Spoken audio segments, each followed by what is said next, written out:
Chapter 691. Suspicion. Young Xiaoni said as she walked into the yard, "Is Yang Liulang so seriously injured?"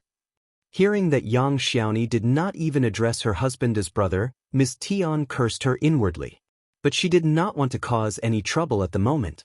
So, she did not pick on Yang Xiaoni but sighed pretentiously. "Of course. He is lying in the room. You should go and take a look at him and speak with him too." Yang Xiaoni looked at Ms.Zhang in surprise and her heart was throbbing. Tian did not call her a ruthless and cruel girl? That was very strange. Yang Xiaoni might not be so skeptical towards others, except for Ms.Zhang. She had been living under Ms.Zhang's dominance for years and she survived to this stage because she knew Ms.Zhang well. She knew exactly what Ms.Zhang was like. Suddenly, she felt that something was very wrong. How could Ms.Zhang treat her so kindly? Yang Xiaoni did not want to enter the house. She said, "I will wait for Sanlang until he comes back with the doctor." Ms.Zhang's face changed. She gripped Yang Xiaoni's arm and dragged her in. "What are you waiting for here? You have no heart, your brother is injured and you don't even want to look at him?" Yang Xiaoni shrugged away her hand and said, "Get off me now." "Shut up now. I can drag you in." "You." Yang Xiaoni was used to doing labor work, and she was physically strong. Ms.Zhang could not control her. The two women started fighting with each other in the yard. Ms.Zhang was worried that her money would be gone if she didn't succeed now, so she shouted loudly, "Shut the main gate now. She and Dou complained about Ms.Zhang being useless, so they rushed out of the room. "It is you." Yang Xiaoni soon recognized the two people who had tried to grab her earlier. Scared and frightened, she did not even have time to curse Ms.Zhang when she pushed her away, rushing towards the gate. "Stop." She and Dou rushed out. If the gate was closed and they gagged her, no one would see anything, and the matter would go smoothly. But if Yang Xiaoni rushed out, there was nothing they could do. People were milling around the village. They were not brave enough to rob a girl in broad daylight. Yang Xiaoni was panicking. The gate was right in front of her, but she felt that she was not going to make it. She and Dou were right behind her. Right then Yang Liulang, who had been ordered to stay in the room, rushed out and bumped into she and Dou, who collapsed on the ground. Yang Xiaoni was suddenly relieved. She rushed out without looking back. "Bitch, stop now." Ms.Zhang did not give up and instead sped out. Yang Xiaoni asked for help when she was rushing out. Help me please." Ms.Zhang wanted to beat her to death. "Stop it, shut up now." Some villagers were on the way and they saw the scene, feeling surprised. "Hey, Xiaoni is here." "What is wrong? So confusing." "Yeah, she had just reached the entrance of the village when a donkey cart came towards her." Chapter 692. Encounter. Halfway, Shao Sanlang hopped off the donkey cart and ran into Yang Xiaoni. "Brother Sanlang."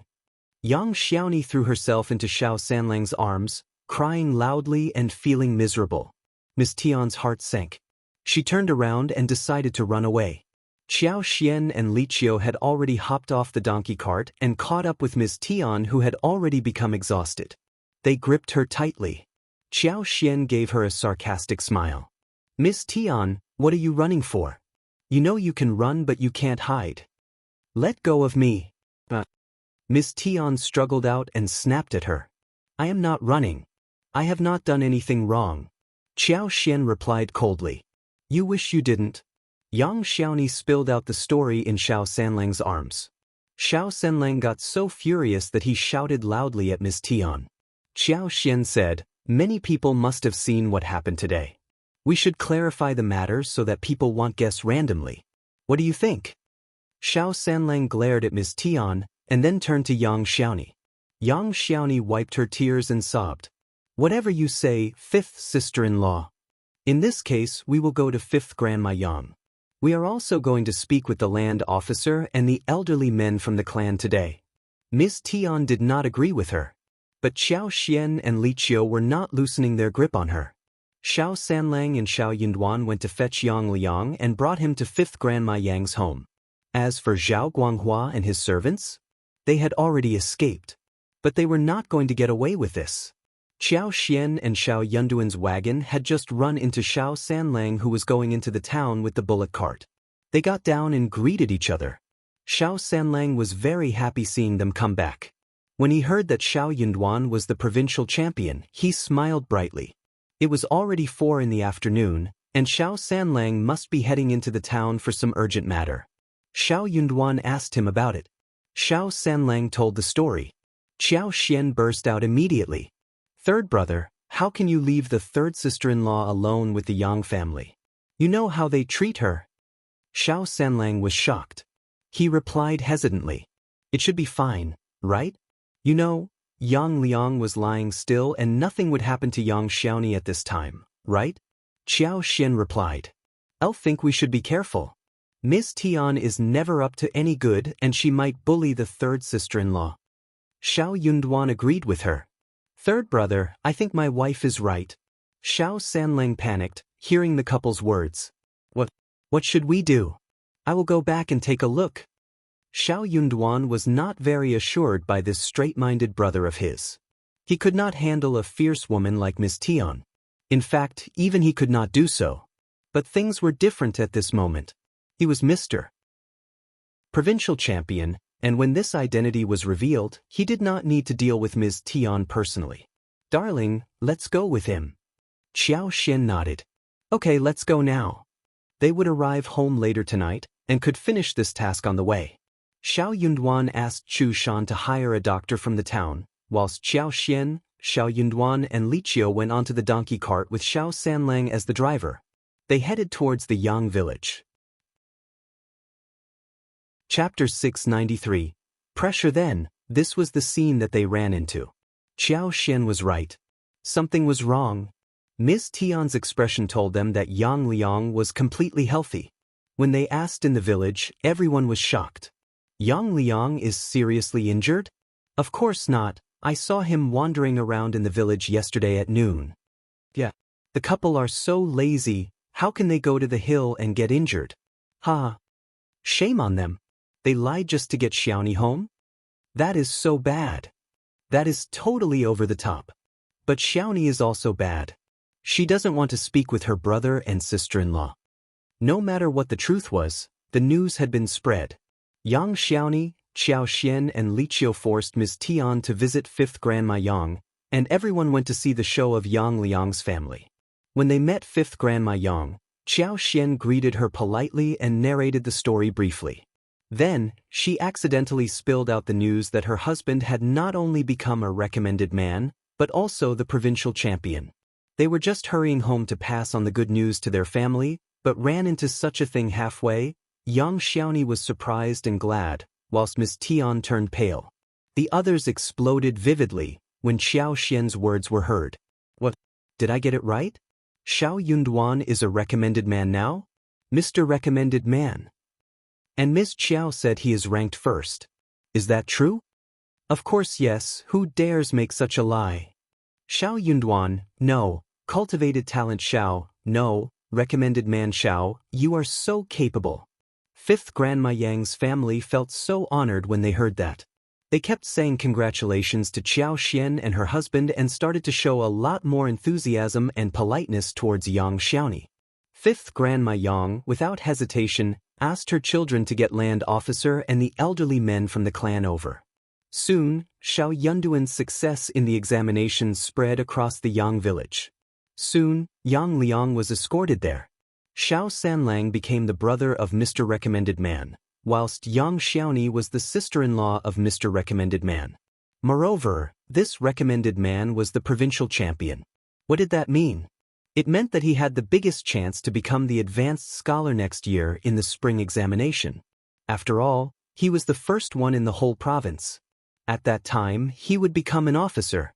Who would want to offend an officer for people like Yang Liang and Ms.Zhang? They were definitely going to help this potential officer. It was a very easy process of interrogation. Under heavy pressure, Ms.Zhang soon confessed everything, without being brave anymore. But she was not regretful. She kept complaining about Yang Xiaoni for being cruel. But for her ruthlessness, she would not have been tempted to do something like this. Yang Xiaoni got annoyed hearing that. Some people from the Yang village tried to tell Yang Xiaoni to be tolerant and open-minded. If Yang Xiaoni could help their village now when Shao Yunduan was rising in his position, their village might possibly become promising as well. So, they all hoped that Yang Xiaoni could accept her brother and sister-in-law's apology. That would make the Shao family's relationship with the Yang village better. Chapter 694. Divorce. Yang village would feel honored even as they spread the news. Xiao Xian said coldly, "You have made a huge mistake and almost ruined my third brother and my third sister-in-law's life. How dare you blame her? My third sister-in-law is from the Yang village, and she will always remember that. But she will never accept you as her family." Shao Yunduan added, "I am planning to establish a school in the village and I will buy 300-400 mu of good fields to support the school costs. I am also going to invite children from the village to attend the school. The Yang village is very close to my village, and I can spare 10 places in the school for this village." People's eyes were sparkling already. They were both surprised and happy. "Really? For real?" The land officer tried to press down the excitement in his heart. Recommended man Shao, "Are you sure?" "Of course, I am not going to lie in front of you, right? Those students will not have to pay a penny for the tuition fees. They will get ink and paper on a monthly basis too." "That is great. Yeah, my son can attend the school without tuition fees and even get the paper and ink. I can really afford to let them study." "Same here. I don't expect them to be very successful. The title of a cultivated talent can get them a job at a bank in the town. Yeah, being able to read leads to more work opportunities." They were talking as they threw unkind looks at Yang Liang and Ms.Zhang. Everyone started to curse the couple. They did not stop until the land officer asked them to. But they all said that Ms.Zhang should be punished and thrown out of the family. This evil-hearted woman should not stay at the Yang village to ruin the Yang village's reputation. The land officer thought so too. He had never liked Ms.Zhang, who was so unreasonable, and Yang Liang could not even control her. He was the land officer, but he had not been able to get involved in villagers' family affairs. So, if she could be driven away on this occasion, that would be great. No one would want her to stay here any longer. Tian had no supporters around her. She panicked as she shouted at Yang Xiaoni. "Yang Xiaoni, I gave you food and shelter, but you are driving me out? You should think about your brother and your 2 nephews. If your parents were alive and saw their grandchildren losing their mother at this age, they would never forgive you." With that, she burst out into tears. Yang Xiaoni could not stand it. She turned away, saying nothing. Shao Sanlang snapped at her though. "Shut your mouth. You almost got my wife killed. Why should she forgive you?" Xiao Xian said, "Ms.Zhang, stop blaming my third sister-in-law for anything. You caused your son's misfortune. But for your evil plans, land officer and elder men from the clan would never have driven you out. You don't deserve to be part of the Yang village. Why is my third sister-in-law involved in this? You are a ruthless woman and you may not be a good mother. Maybe your sons would be taught by you to do something even worse." The land officer, who had been hesitating, made up his mind after hearing Xiao Xian's words. "Divorce now. Ms.Zhang will be sent to the ancestral hall and afterwards, she will be sent back to her home the following morning." No, you can't treat me like this." Ms.Zhang burst out into tears. The 2 children were very scared and started crying too. Yang Liang suddenly stepped forward. "Land officer and elders, don't make me divorce her. We will leave the Yang village and will never come back. I swear we will never return." Chapter 695. Cut off. Yang Liang had always been bullied by Ms.Zhang, but he relied on Ms.Zhang heavily. He was used to her. He just could not imagine how to survive without Ms.Zhang, and how to bring up his 2 sons. He never imagined marrying again. He had no money to afford a new wife. Allos, no woman from any good family would be willing to marry him. That was why he made the suggestion. They were all shocked, including Yang Xiaoni. Honestly, when they left the hometown and the protection of their clan, it would be very difficult to set up a base somewhere else. Especially Yang Liang and Ms.Zhang, who were lazy, poor and had no skills for anything. They would simply be waiting for death without the house and the fields that they had now. Xiaoni's heart ached. In her brother's heart, she simply did not exist. Otherwise, he would not have defended Ms.Zhang at this point. Anyway, she thought of how Liulang rushed forward to bump away the two bandits, because of which she got the chance to slip away. Otherwise, Xiaoni closed her eyes in pain. This was the last time. Uncle Land Officer, they don't have to leave the village. But I want you all to be my witness today. I am going to break off my family ties with him, and we will never have anything to do with each other. Moreover, this is the last time. If you ever set me up again, I will report you to the government office. One swear I will. Ms.Zhang let out a sigh of relief hearing that they did not need to leave. She was about to counter Xiaoni to ask something more, when Liulang answered his sister. Okay, we will break up our relationship with each other. We will never have anything to do with each other, ever. He could not meet her again anyways. He was too ashamed. It was good that they just stopped having a family bond. He did not prevent her from getting set up today, after all. Seeing her rushing about anxiously, he suddenly felt bold and rushed up to bump away the two bandits. That was all he could do. He knew that he was stupid and useless, but what else could he do? Xiao smiled. Good. Then we write it down on the paper and seal it with 3 copies. We will keep one for ourselves, one for the Yang village's ancestral hall archives, and the third will be for Liulang and his wife. We have to write clearly why the relationship has been broken, in case people try to spread rumors later. Neither side had anything against that suggestion, except for Ms.Zhang, but she did not dare say a thing. So the whole thing was settled. The letter was written and signed. From that moment on, Xiaoni was a complete stranger for Liulang and his family. Everyone from the village sighed. It served the couple right. If they had not been so critical towards Xiaoni, they would flourish too when Xiaoni married into such a good family. They would definitely have gotten something good, and their situation would have become much better than what it was now. Recommended man Shao had a promising future, and Xiaoni was his sister-in-law. That was such a great honor. But now Liulang and his wife had nothing to do with their sister anymore. Ms.Zhang looked furious. She did not seem to be willing to break off the relationship. Was she still trying to get something good out of it? In her dreams. Chapter 696. Gratitude. The audiences sighed and some cheered looking at this show. Shao Yunduan again reassured the land officer that when the school at Shouting Village was built, the Yang village would get 10 free seats along with ink and paper. Everyone from the Yang village was satisfied and left happily. No one cared what happened to Ms.Zhang. After this incident, it was already dark when Shao Yunduan and Xiao returned home. The rest of the family were dumbfounded seeing the couple coming back with Shao Sanlang and Xiaoni. It took them a long while before Ms. Fang realized that it was not a dream. The family cheered happily. Her son and daughter-in-law were back. The backbone of the family was back. Ms. Fang asked how Liulang was doing. She got furious hearing the story told by them. Thank goodness that Xiaoni was lucky.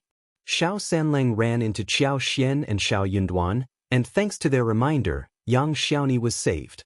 Ms. Fang said, Third, and Ms.Zhang, you must be grateful to Yunduan and Ms. Qiao. You were saved because of them. Ms. Fang sighed emotionally. This son of hers and his wife were incomparable to anyone else in the family. With them around, she did not need to worry about anything. Before Qiao and Shao Yunduan could refuse, Shao Sanlang and Xiaoni nodded and gave the couple a deep bow, almost bending their back. Thank you so much, fifth brother and fifth sister-in-law. Thank you so much for what you did for us today. Thank you so much, fifth brother and fifth sister-in-law. Oh please, don't be like this. Third brother, please, get up now. Qiao and Shao Yunduan felt a bit embarrassed. They helped Xiaoni and Shao Sanlang stand up. Ms. Fang said seriously, It is fine. They should thank you. Both of you, always remember this favor they did for you. Shao Sanlang and Xiaoni nodded and looked grateful. This was definitely something they had to remember forever. But for this coincidence, they just could not imagine what the consequences would have been like. Maybe young Xiaoni was taken back by Ms. Tiana. There would be many rumors circulating after that, if Shao Yunduan and Qiao Xian had not brought them along with the land officer and elderly men from the clan to make a clarification. Once the gossip was spread, there was no way to make it clear. As the time passed, the gossip would turn real, and no argument would be able to bring out the actual truth. Neither way would work out. Even if she killed herself, people would say that she must be too ashamed to live. Rumors could kill, no matter whether it was true or false. Qiao Xian and Shao Yunduan did not turn them down but accepted the gratitude. Finally, you are back. Let's wait at home for the announcement of the result. You must be very tired after the long trip. Tao, Xiaoni, go and make dinner. Steam the smoked sausage, stir-fried cured duck with garlic sprouts, steam and make some egg custard, along with fried eggplant and long beans. Let's eat first and take a good rest. We will talk about everything tomorrow. Tao Tao and Yang Xiaoni went to cook food. Shao Yunduan and Qiao Xian exchanged a smiling look and said, Dad, Mom, elder brother, elder sister-in-law, the results were announced yesterday. I am a recommended man, as well as the provincial champion. Shao Sanlang smiled. Yeah, our brother is so intelligent. Everyone present, Ms. Fang, eldest uncle and everyone else was shocked.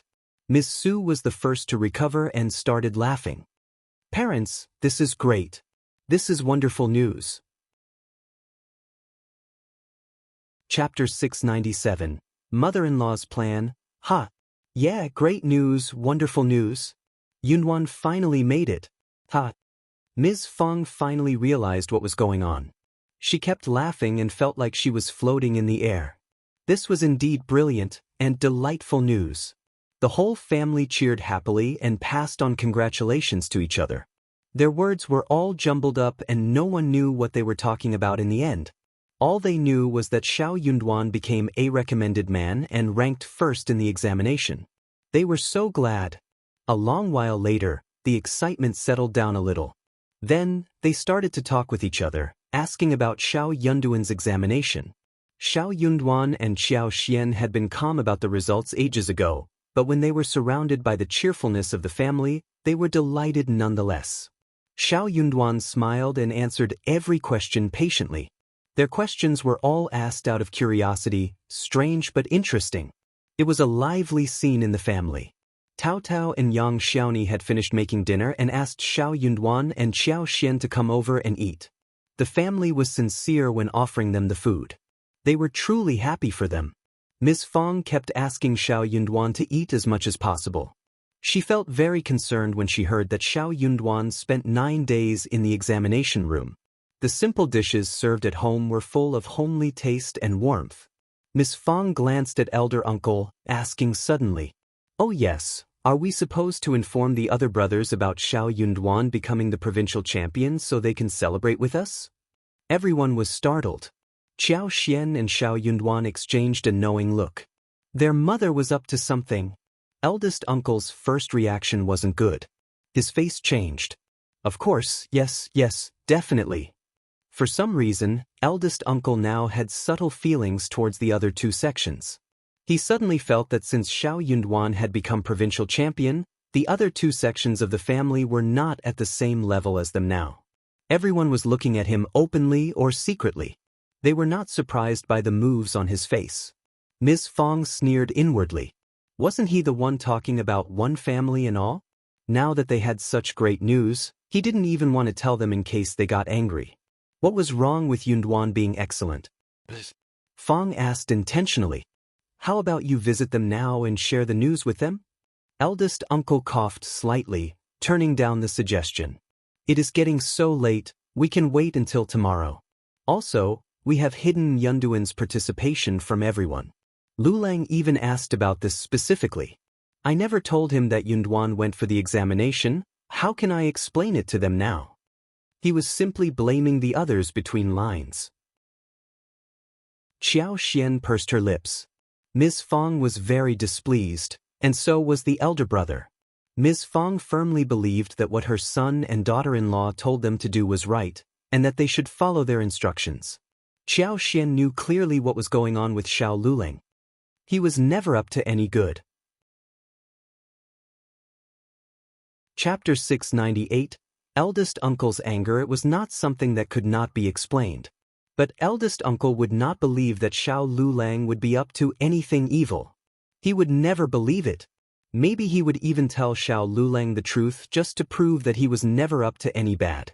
Due to this, Qiao Xian and Xiao Yunduan did not explain the reason why the family should keep the trip to the province a secret. That made Eldest Uncle very displeased. Qiao Xian said, "Dad, that is very easy to explain. Just tell them that it is not auspicious to say things ahead of time. That is our belief, isn't that okay?" "I'll like this excuse." Ms. Fang agreed readily. Eldest Uncle felt even more annoyed. He threw a blaming look at Qiao Xian. "This is ridiculous. Why did you keep it a secret? Can't you say that now?" Xiao Yunduan put down the chopsticks. "That doesn't matter now. Dad, you don't have to ask about it anymore. My wife and one are doing everything for the family's sake." Everyone else nodded. True. Eldest Uncle was so angry.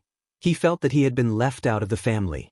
"I'll trust you, but we need to explain it to others clearly so we don't have misunderstandings. Dad, there is no understanding for us. I believe in my brother no matter what." "Shut up." Eldest Uncle glared at Xiao Sanling. He had wanted to tell Xiao Yunduan to take good care of the other sections of the family, but he lost interest, knowing that his request would not be responded to. Actually, he wanted to hear Xiao Yunduan volunteering to make the offer, but that was not going to happen for sure. Suddenly, a loud banging sound on the door arose. It was Ms. Yen and Ms. Niu. Chunyu went to open the door. Ms. Yen and Ms. Niu rushed into the room. Ms. Yen had just greeted them when Ms. Niu cried loudly, "Elder brother, elder sister-in-law, you have to help us. My grandson is gone, I am so concerned." Since they did not know about Xiao Yunduan's visit to the province, they did not find his and Qiao Xian's presence strange. But Ms. Yen realized that she had not seen Qiao Xian and Xiao Yunduan on her few previous visits, and she felt that the first section of the family must be hiding something from the others. But she did not ask or say anything more. Ms. Niu's words shocked everyone in the room. "What? Gone?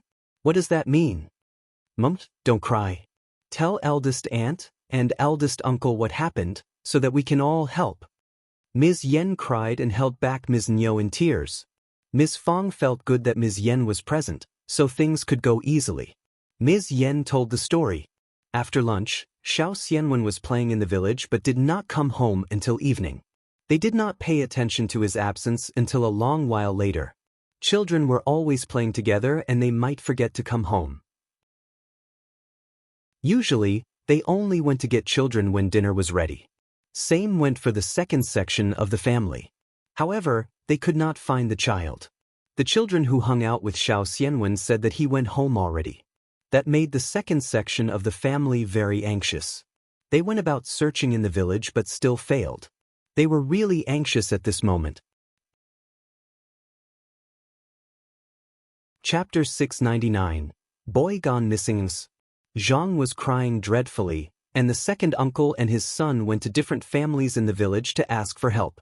Ms. Yen and Ms. Niu came to the first section of the family for help. It was indeed a huge deal when the child was missing, especially when the child was only 4 years old. The first section of the family also got nervous.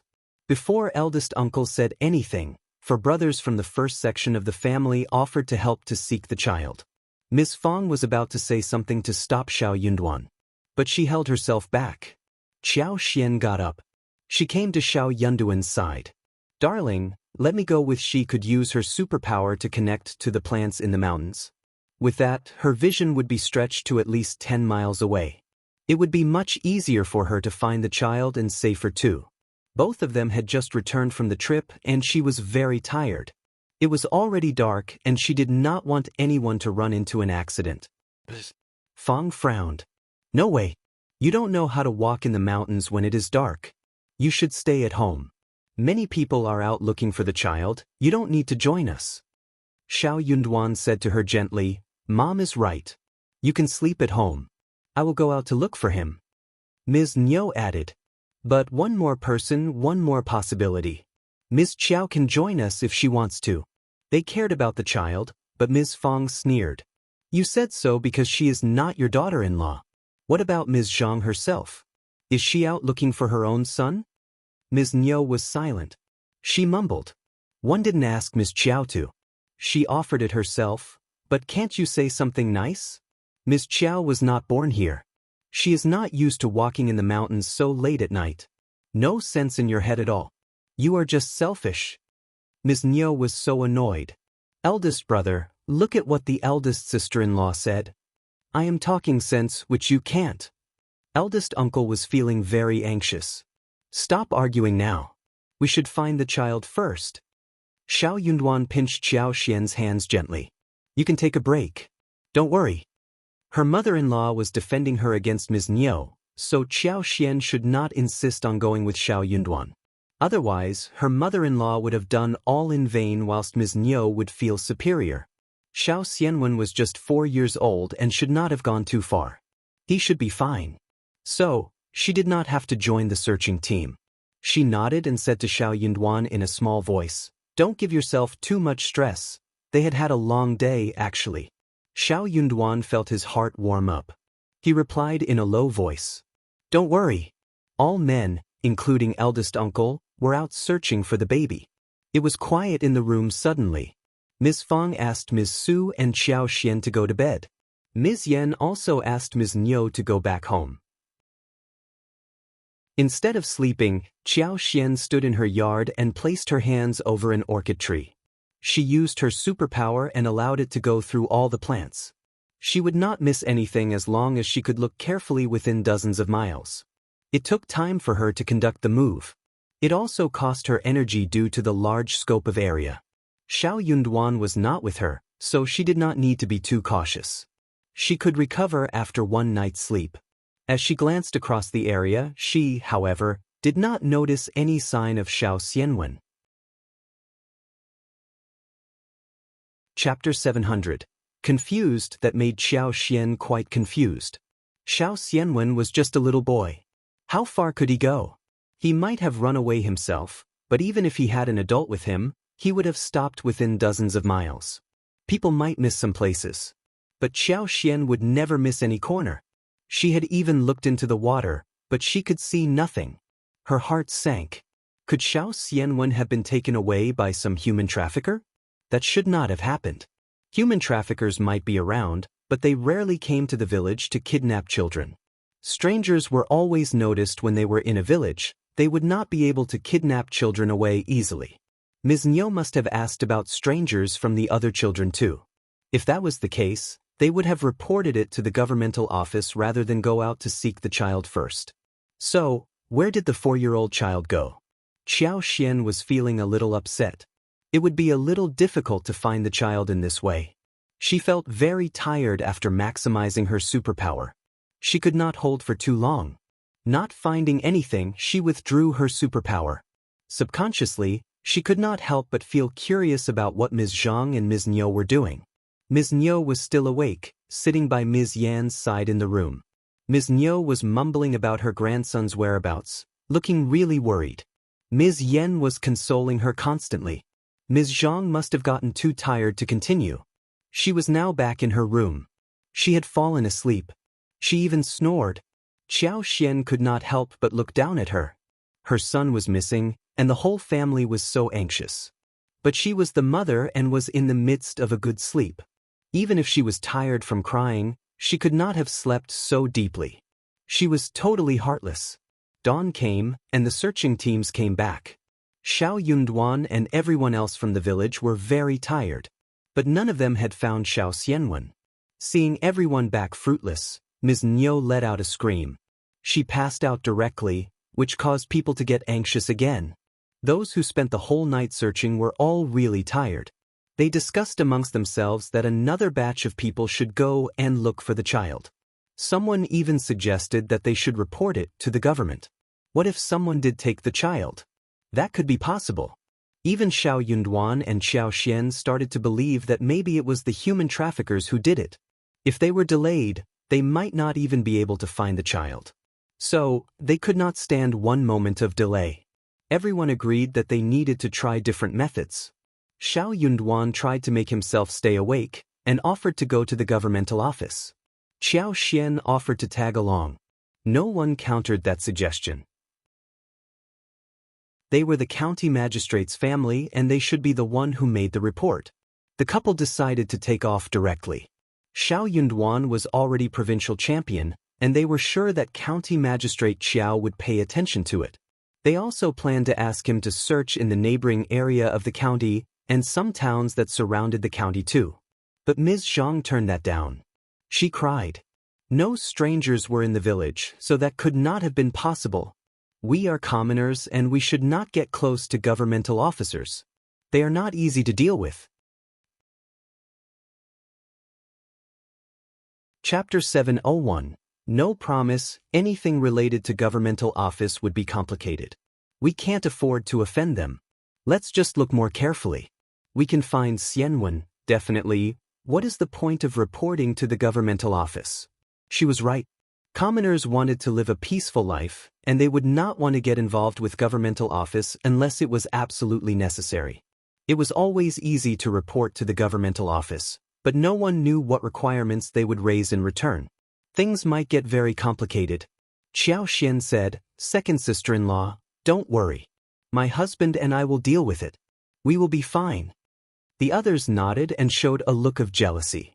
Xiao was county magistrate's daughter, and when she made this promise, there should not be any complications. But Ms.Zhang still did not accept that. She sneered at Xiao. "Stop pretending to be kind. Who knows what you are thinking inwardly? You never treat us well. I don't believe you. You better stay out of this." Ms. Fang shouted angrily. "Ms.Zhang, listen to what you are saying?" Even second uncle could not stand what Ms.Zhang said. He told Ms.Zhang to shut her mouth. Ms.Zhang kept saying that they should not report to the governmental office. She did not trust the governmental office. Nor did she trust Xiao unless Xiao and Shao Yunduan swore that they could get her son back. Otherwise, they were not allowed to report the case to any office. Anyone who reported the case behind her back would be her enemy, especially if her son was affected because of that. Shao Yunduan and Xiao were not very happy about this. Ms. Fang sneered. "They don't want to accept your help, Duan and Ms. Qiao. Don't bother anymore. She is the mother, she has the final say." Swear? Who would dare swear on this? They all exchanged a blank look between themselves. This idea was cancelled. Those who had gone searching for the boy went home to sleep. Another batch of people started to go and look for him. The Shao family was very anxious. But by lunchtime, someone delivered a blackmailing letter. It was discovered at the gate of the yard of the second section of the family. But no one noticed how the letter reached the second section of the family. Ms.Zhang gave the letter to Ms. Niu and Ms. Yen, who could not read. So, they gave it to the first section of the family and asked Shao Yunduan to read what it said. Shao Yunduan was asleep. Xiao did not wake him up but opened it herself. She was county magistrate's daughter, and she should be able to read. She opened the letter and was shocked. It was a blackmailing letter. The letter asked the second section of the family to deliver 100 liang to some place to ensure that Shao Xianwen would be safe and sound. Otherwise, Shao Xianwen would be lost forever. Ms. Niu almost passed out, crying out loudly. "Which monster did this? That is my grandson. We are not rich people, how can they come to us for this?" Ms. Zhang also put on a crying look. 100 liang. Where can we get 100 liang? Mom, please, save Xianwen first. Xiao and Ms. Fang were both shocked. Ms. Fang was very intimidating, but Shao Xianwen was her grandnephew, so her heart softened. She was about to say something when Xiao gave her a wink, which made her hold back. Chapter 702. Blame. Xiao said, "Second aunt-in-law, second sister-in-law, just get second uncle and everyone to return. We have found a clue, and we don't need to look in the mountains anymore. We should try to talk about how to save the child." Ms. Niu had been so anxious that she was distracted. She told Ms. Yen to get everyone back home, especially second uncle and Shao Erlang. Zhang sneered and said to Xiao, "What is the point of talking about anything? We need money. We don't have 100 liang, so you should help us with it." Ms. Niu understood what was going on as well. she said to Ms. Fang, "Eldest sister-in-law, please help us this time, one can't let my grandchild get killed." Ms. Fang felt so disgusted. She was about to offer the money but they beat her to it and were planning to let her pay the bill. They would always think about turning to her for help. "What do you mean, second sister-in-law? If I don't offer 100 liang, would it be me who gets Xianwen killed? You don't have 100 liang, but can't you offer even 1 liang?" Niu was about to argue back when Xiao Xian said, "Second aunt-in-law, let's wait until second uncle is back.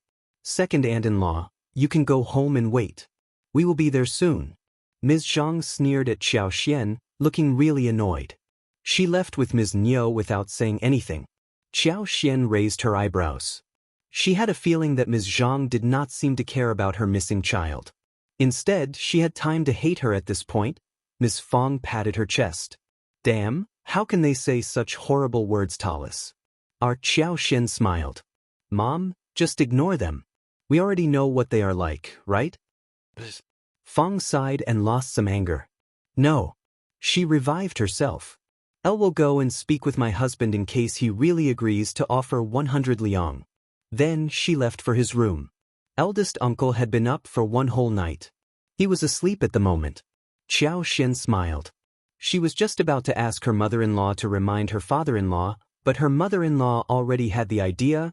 They could offer the money, but not the entire money. This needed to be handled carefully in case they did not thank them but blamed them for not being sincere. Yen had said that 2 quarters before the letter arrived, she was sweeping the floor in the yard. Therefore, the letter had just been put down. That meant that the delivery man was not yet far away. Xiao Xian used her superpower to look around. She maximized her superpower and managed to cover almost 15 miles. She was confused again. She did not see any strange man on the path, trees or valleys. Could that person have come in a wagon? That would have drawn a lot of attention. Suddenly she realized something. Could the delivery man be from the same village? Only that would make sense. The person dropped the letter and sneaked home. So, she could not find that person at this moment. Chapter 703. No evidence. She could not replay the past with her superpower. She could only try to catch the suspect red-handed. Xiao Xian suddenly had an idea flashing across her mind. Did Ms. Zhang arrange everything herself? She was totally startled. That could not be possible. It would not be the case, right? But when this notion hit her mind, Xiao Xian started to get skeptical. Ms. Zhang could take Xiao Xianwen away without letting anyone notice that. She also seemed to have such a good sleep the night before. She even insisted that the first section of the family should never report the case to the governmental office. Most importantly, she was the one who found the letter, whilst no one had any idea how the letter arrived at the door. Ms. Zhang could just bring out the letter herself, secretly. She had been crying loudly, but she did not seem to be very worried about her son. On the other hand, second uncle and Shao Erlang were very anxious and looked heavily struck. It was the same for Ms. Niu. Ms. Zhang even had the time to blame her and kept stressing about the 100 liang. In modern society, science and technology were vastly developed, and there were many strange cases and hot topics going on in the society. In many cases, results turned out to be really startling. There were enough parents who harmed their children. With those as the base, Xiao Xian subconsciously became skeptical towards Ms. Zhang. Maybe other people would not think like this. But Xiao Xian had witnessed such cases. So, she suddenly found that it was very likely, after all. But this was just her suspicion. There was no evidence for that. So, she was not going to say it out loud. Soon, Ms. Fang and eldest uncle came out in the hall. They were wearing bad looks on their faces. Xiao Xian went up and greeted them, suggesting that she would follow them to the second section of the family. She was going to go with the flow to look for some anomalies. It seemed that her father-in-law suggested offering 100 liang to get back Xiao Xianwen, whilst her mother-in-law must have argued with him over that. When they reached the second section of the family, second uncle and Shao Erlang were back. Some villagers were at their place too. They kept raising some ideas. Ms. Niu was crying about losing the grandchild and not being able to offer so much money. Xiao Xian knew clearly that they definitely could not gather 100 liang, unless Ms. Yen offered her private savings. The Yen family's business was going upwards. Qiao Xian and Shao Yunduan got 80 liang when they only had 20% of the profits. In this case, Ms. Yen must have got 40 liang for her portion. Her dowry as well as Ms. Niu's savings would add up to 100 liang. Seeing eldest uncle and Ms. Fang, second uncle's face brightened. Eldest brother, second brother, you can gather some money and we can loan you a dozen liang. But you have to tell us how you will pay it back.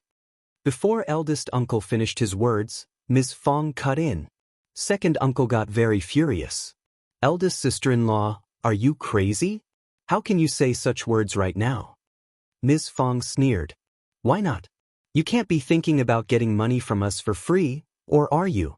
That is not good, right? Qiao Shen smiled. Mom is absolutely right. If someone hides the child and pretends to put on a kidnapping show to blackmail us, that would make them rich conveniently, right? Chapter 704, A Weird Mother, What are you talking about? Miss Qiao, shut up now. Second uncle and eldest uncle shouted at Qiao Xian at the same time. Qiao Xian was simply adding fuel to the fire at this time. Second uncle was furious. Miss Qiao, what do you mean? How can you say things like that? Can anyone do anything like this? That is totally unhuman. Qiao Xian sneaked a look at Ms.Zhang's face when she said those words. Ms.Zhang was startled by these words and her face turned red. She was panicking. Soon she tried to calm down, but Qiao Xian was more or less sure that Ms.Zhang had caused all of this herself. What a mother! But she was just a rural woman and she might have done this for the first time. So, she was not very good at putting on a calm face, thus exposing herself when asked by Qiao Xian. Second uncle, don't be mad. I should not have said those words. Qiao Xian replied calmly. But I was with my father and saw such cases in other counties, thus mentioning this out loud. A grandma hid the grandson and pretended that he was kidnapped.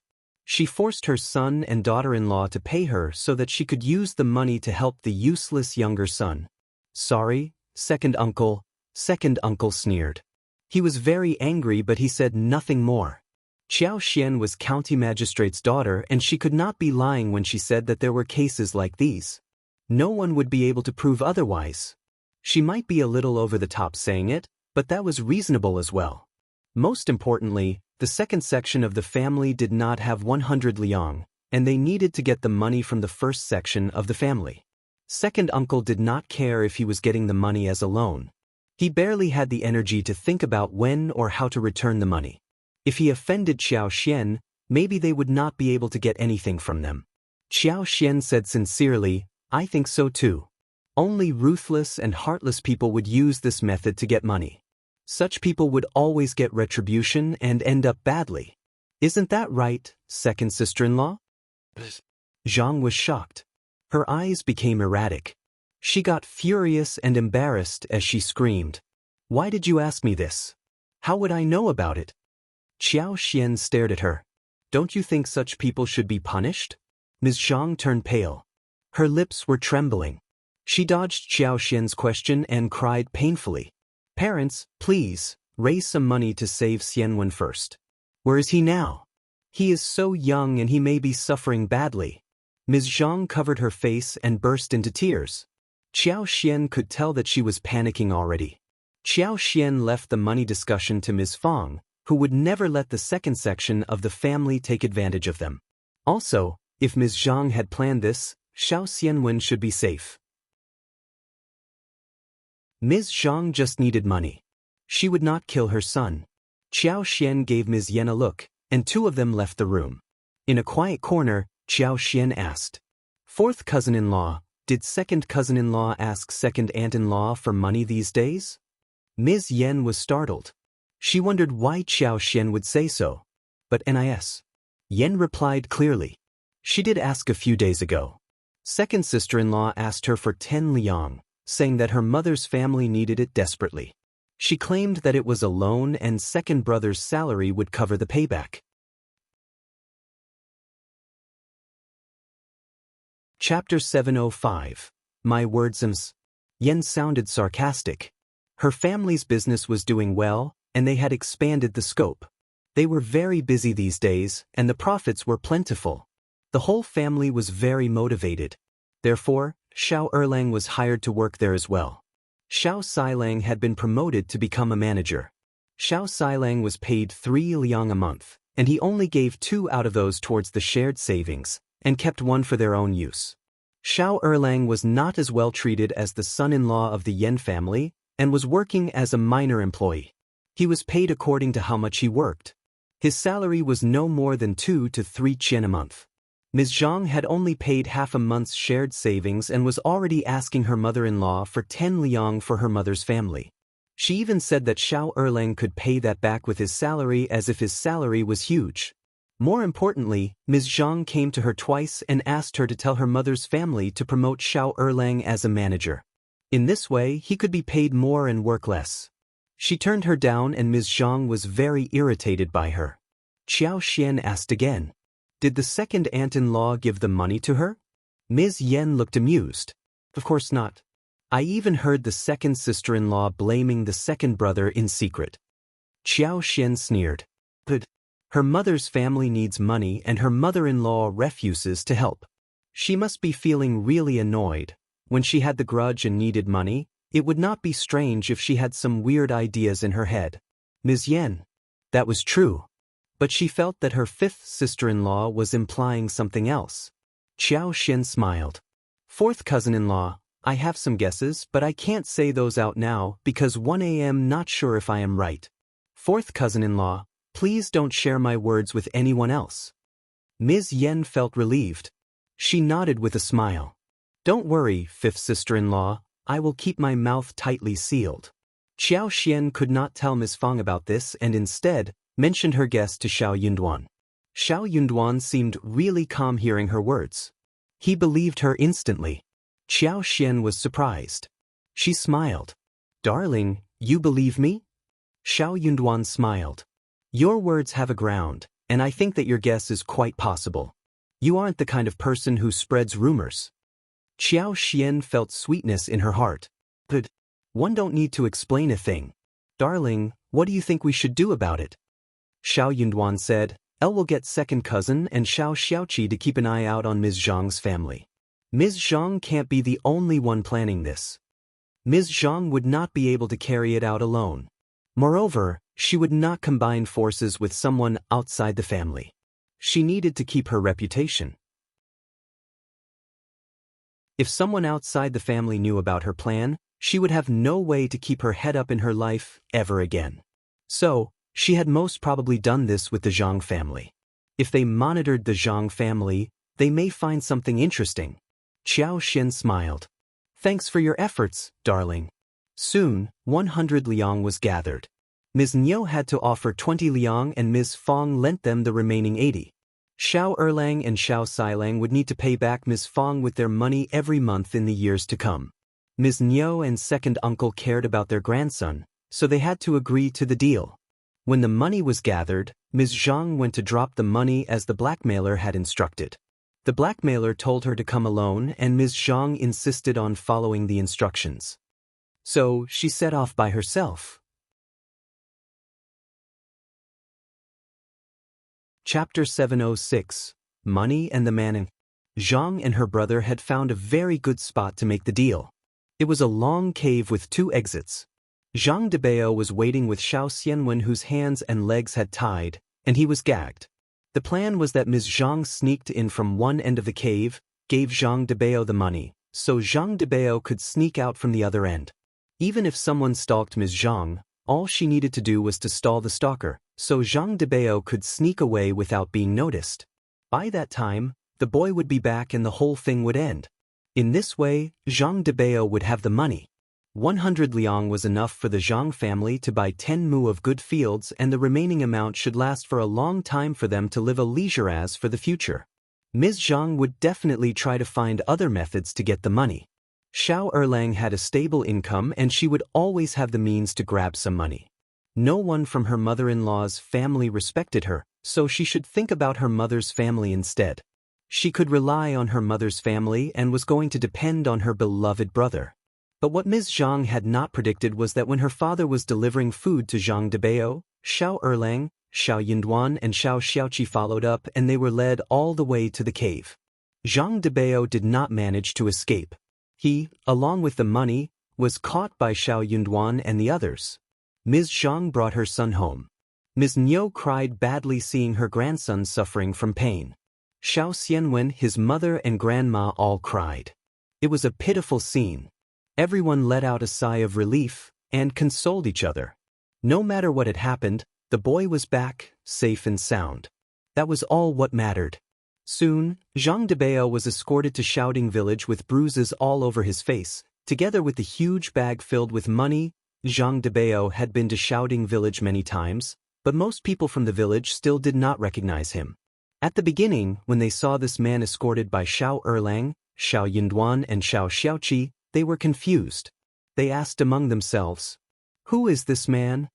Only Ms. Zhang recognized Zhang Debao the moment she saw him. Her heart skipped a beat immediately. She screamed as she rushed out. "What are you doing? What have you done to my brother?" Zhang Debao was such a coward. He was already very frightened when he was caught red-handed and beaten heavily by the angry Shao Erlang and escorted back to the village. He cried loudly at Ms. Zhang. "Please, help me, second sister, please." Ms. Zhang did not regret a thing. She shouted at her husband and tried to defend her brother. But Shao Erlang could not stand it anymore. He kicked Ms. Zhang and shouted at her angrily. "You bitch, how ruthless you are." Ms. Zhang burst into tears.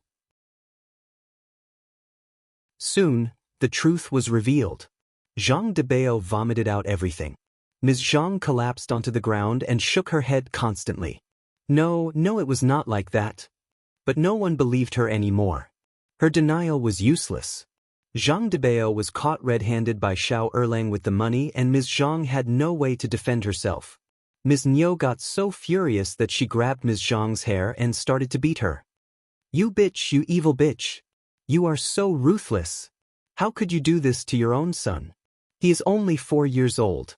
You frightened him and may have even killed him."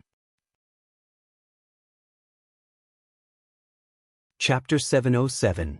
Ms. Niu's Fury. Your family agreed to do something like this? Are you so poor to do such an immoral thing? Who do you think my grandson is? I am going to kill you now. The angrier Ms. Niu was, the more fiercely she kicked Ms. Zhang. She had turned mental. Everyone was shocked by what Ms. Zhang did. No one showed any sympathy towards her. They were all looking down at her. Ms. Zhang's voice turned loud as she was kicked by Ms. Niu. Startled, people went up to pull Ms. Niu away. "Okay, stop it. Stop it now. You are killing her.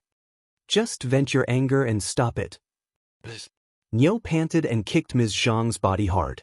She sneered. "She deserves to be killed." Ms. Zhang was bruised all over and she had blood around her lips. Half of her clothes had been ripped off. Her hair was unkempt and much of the hair had been torn away by Ms. Niu. She was crying in despair and snapped angrily. "What else could I do? What else could I do? You all hate me. You think I am poor and you think my family is poor. I have just one brother, the only heir of the Zhang family. I have to help him, so what? Erlang earns money and gets 1 liang a month. In this way he can get 12 liang a year. I can surely share some of it with my brother, right? You never give me any money, not even 1 penny. What else was I to, you useless bastard, how dare you?" Ms. Niu got even more annoyed. She kicked her a few more times, cursing. "For your useless brother, you set up your own son? What reason did you have to do so?" She then pointed at Zhang Debao who was cringing in a corner. "Is he a cripple? Does he not have any limbs? He still depends on his married sisters? Shame on this trash. For this trash, you didn't even care about your own son?" Qiao Xian glanced at Nis. Niu subconsciously. This second aunt-in-law of hers did know some principles. But they were more or less the same, essentially speaking. Ms. Zhang cried even more loudly. "What am I to do? My brother is weak and he can't do hard work. If something happens to him, there will not be any bloodline passed on from our family. How can you be so ruthless?" Ms. Niu got so annoyed. The villagers were all shocked, whispering among themselves. There would never be any girls accepted from the Zhang family anymore. Their names were ruined. No in-laws would want to accept such a girl as their daughter-in-law. After all, who would be willing to marry someone who only defended her own family? Help could be given, but there needed to be a limit. Ms.Zhang was not helping. She was supporting him. Ms. Niu snapped. Divorce her now. Write the letter and make her leave. She wants her family, doesn't she? She can get out of here and live with her own family. We don't need anyone like her at our home. They were all taken aback but not surprised. Ms. Zhang screamed. No, no way. My children cannot be motherless. Erlang, you can't divorce me. Shao Erlang was very annoyed, but a divorce might not be necessary. Seeing Ms. Zhang's condition, he felt a little concerned. He turned to Ms. Niu. Mom, is that a little over the top?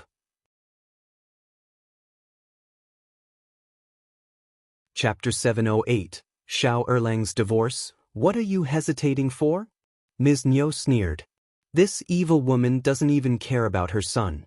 She is all for her brother. Your children will be killed if you keep her.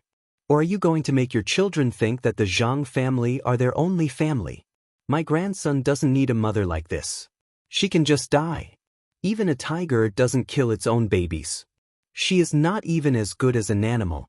Divorce her now. Divorce her. Second uncle was annoyed too. He snorted.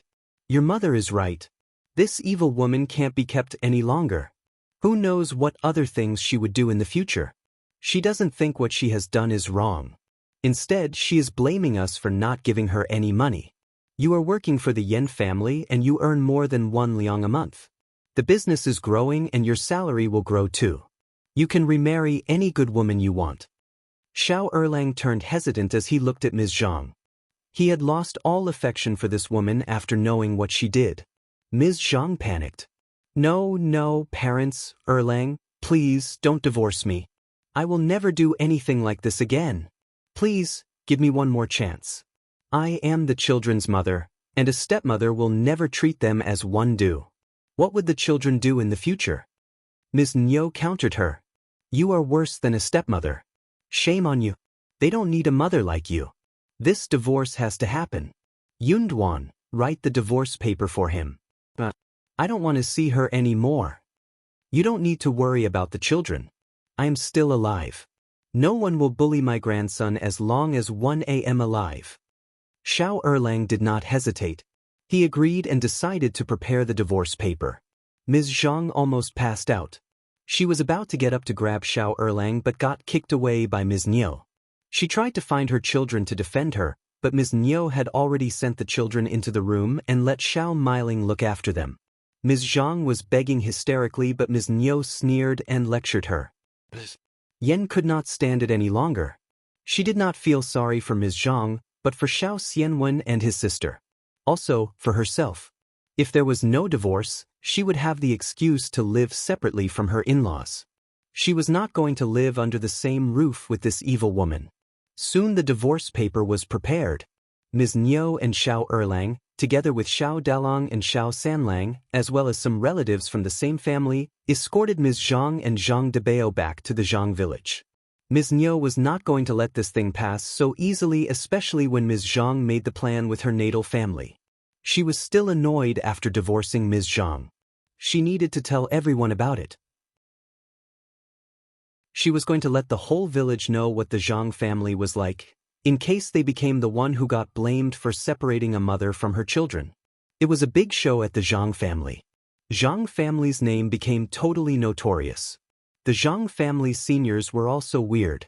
They were caught red-handed by Shao Erlang, but still claimed that the Shao family were accusing them of something they never did.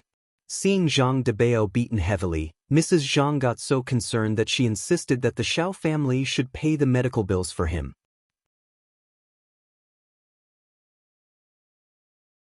Chapter 709, Weird Families.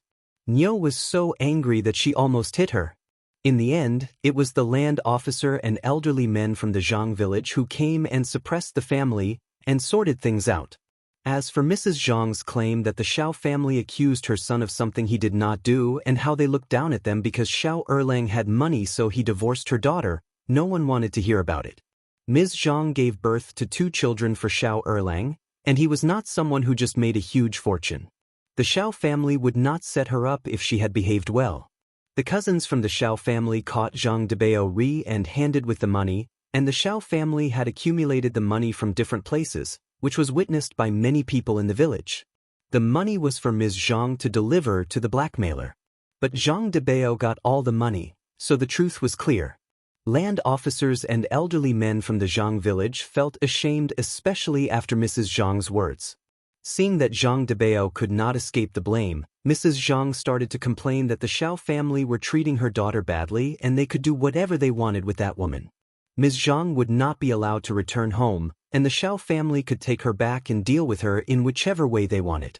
Ms. Zhang was in tears. She kept begging Shao Erlang and Ms. Niu for forgiveness. Shao Erlang's heart turned soft, but Ms. Niu did not approve of that. This damned old woman had just cursed her and her son, and even wanted her to compensate them?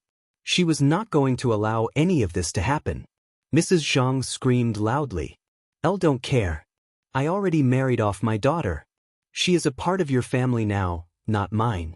She is not going to come back to our home, no matter what. If anything happens to her, that would be your fault. Ms. Niu was furious by her shamelessness. She sneered. So, she is not part of your family? Then why do you still need the money from her? Why not throw the money away? That made many people laugh. Everyone knew clearly what the Zhang family was like after all. Ms. Niu felt proud seeing people's reaction. We have driven her out of our family and we don't care if you take her back or not. You can do whatever you want with her. The Shao family left, and Ms. Zhang got lectured by her mother. Some villagers could not stand it anymore. The land officer lectured the family and told them to take Ms. Zhang back home. Finally, the crowd dispersed. As for what Ms. Zhang's life was like at the Zhang family had nothing to do with the second section of the Shao family. In Xiaoding village. After Xiaodong went to the Zhang village with the second section of the family, Ms. Su went into labor. Qiao Xian and Yang Xiaoni both got anxious. Ms. Fang was experienced, and Ms. Su was having her 3rd child, so she did not have many special feelings.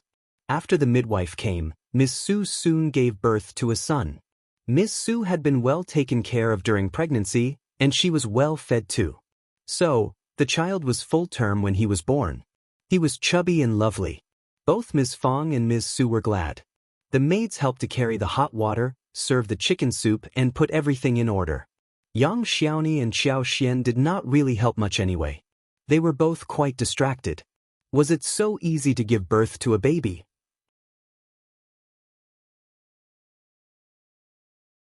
Chapter 7:10.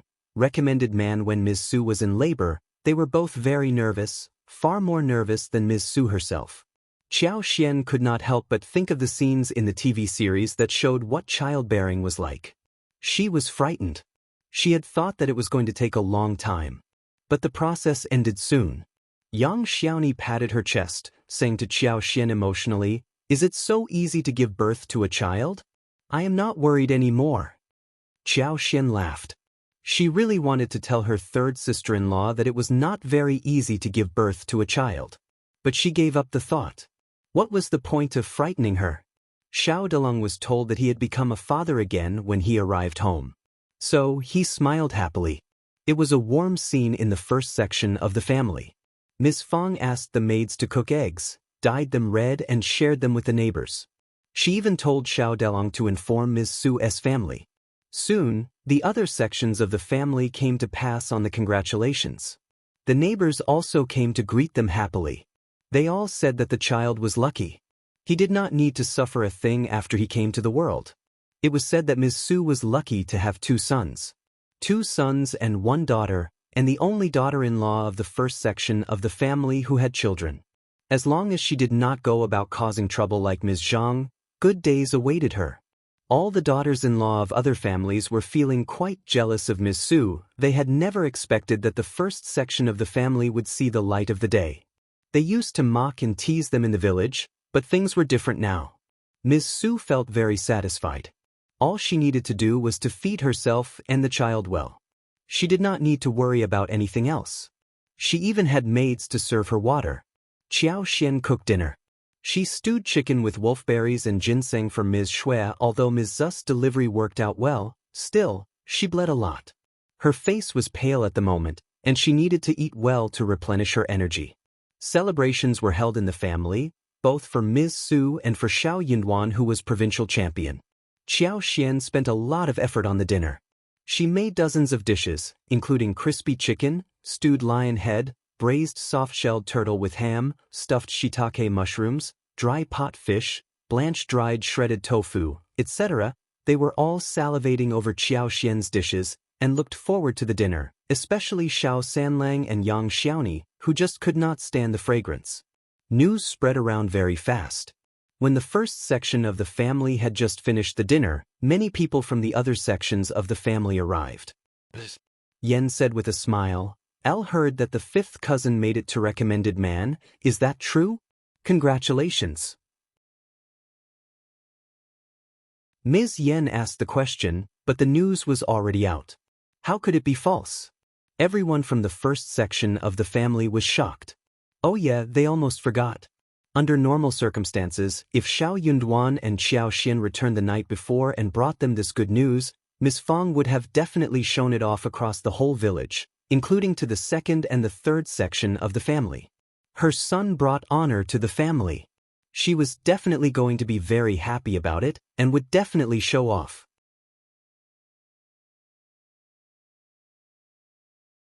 Chapter 7:11. No argument, but Shao Xianwen went missing and Ms.Zhang, the culprit, was caught and driven out of the family.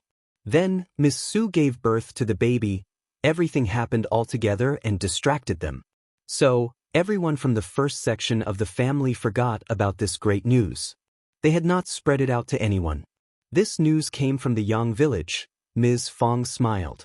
Yeah, it is true. Yunduan is ranked first in the exam. He is the provincial champion. I should have told you earlier, but one guess we all forgot about this since too many things were distracting us. Ms. Yen smiled brightly. That is fantastic. Congratulations, eldest aunt. Fifth cousin has really boosted our family's name. Ms. Fang loved to hear that. She laughed. Very true. Ms. Niu and second uncle felt quite distressed. But since the first section of the family helped a lot with what happened to Ms. Zhang, they could not change their attitude too fast. So, they had to force a smile and offer congratulations. Ms. Ma and third uncle were different. Ms. Ma was sour. She threw a look at Ms. Yen and snorted. Ms. Yen, what are you so happy for? It is not your husband who made it, right? You don't even have anyone in your family who reads. Ms. Yen was not angry and smiled instead. Fifth cousin's success as the recommended man brings honor to our family, so, of course I am very happy about it. Being able to read is a talent. We don't have it, but maybe our children will. Nothing else matters as long as we can live a happy life. Ms. Niu did not like what Ms. Ma said, so she echoed her daughter-in-law's words. True. Third uncle said with jealousy evident in his voice, now you have cleared the examination, maybe you can teach your brother. If he can become a cultivated talent, that would bring double honor to our family. Yeah. Ms. Ma snapped. In fact, you should have taught him earlier. Eldest uncle felt very guilty. He added, third brother and third sister-in-law, it is not too late now. As long as Liulang likes it, Yunduan would be willing to teach him. If we have two recommended men in our family, it would be glorious. The two brothers can help each other too. Yunduan, tell your third uncle and third aunt-in-law about it. Shao Yunduan shook his head at his mother, who was about to say something. Sure, as long as sixth cousin is willing to take help from me, one would be willing to do that. That was true. In fact, he had tried to help Shao Liulang back in college, but Shao Liulang believed that he was better than Shao Yunduan and never wanted to listen to his instructions. He even tried to argue unreasonably with him. The argument was so boring that Shao Yunduan decided to leave Shao Liulang alone. He would only help him if he came over willingly. Third uncle and Ms. Ma were not very happy hearing that. Ms. Ma snapped. What is the point of saying this now? It is too late. Shao Yunduan. He did not argue back. Nor did he get angry. Ms. Yen was watching the scene. She felt disdainful inside her heart. It was the parents' fault anyway. Third uncle snapped. You can't just make empty speech. You have to put it into action. Promise that you can help Liulang become a cultivated talent next year. Ms. Fang sneered. Are you joking, third brother? Promise? There can never be any promise like this. Don't be ridiculous.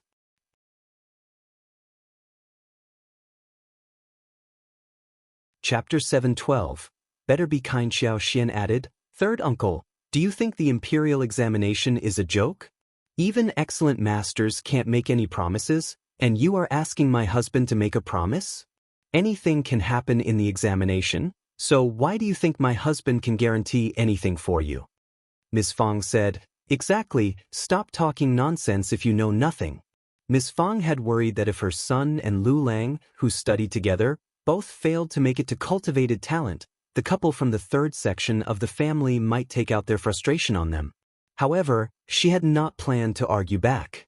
But the couple's unreasonable behavior was becoming intolerable.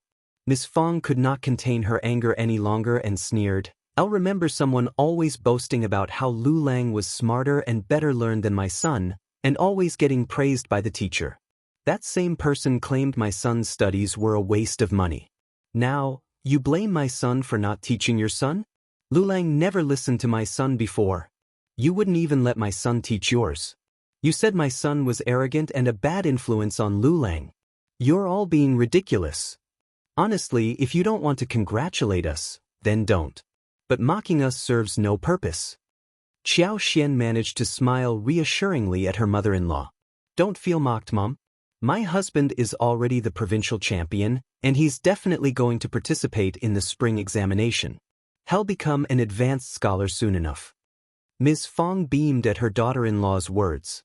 That's great news. Ma, however, was seething with jealousy. Becoming an advanced scholar isn't easy, you know. Don't count your chickens before they hatch. Qiao Xian shot back. We're not counting chickens, third aunt-in-law. We're speaking auspicious words. Or do you not want us to succeed? Ms. Fang couldn't resist a dig at her husband's family. Look, your brother won't even let his own son succeed. It's a shame, really.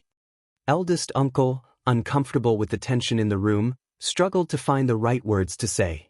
Miss Fang's lips curved into a sneer as third uncle expressed his dissatisfaction. Elder sister-in-law, don't try to turn us against each other. I just want someone from the Shao family who can be successful. Our son studied with your son at the same school. He is not bad either. Why didn't he make it? So I would like to ask you what is wrong with our son. Ms. Fang responded coolly, Oh, then you can ask him if you want to, but don't mock him. My son is a recommended man and soon he will become an advanced scholar. By that time, he would be an officer, and you had better treat him nicely. Third uncle and Ms. Ma were left speechless. And their anger was mixed with fear. They knew that humiliating an officer was not a joke, and Ms. Fang was not one to take things lying down. Even second uncle and Ms. Nio's expressions changed, sensing the tension in the air. Ms. Fang dismissed them with a wave of her hand. It is getting late. You can go home if you don't have anything else to do here. As the two sections of the family left, they exchanged a look between themselves and parted their ways.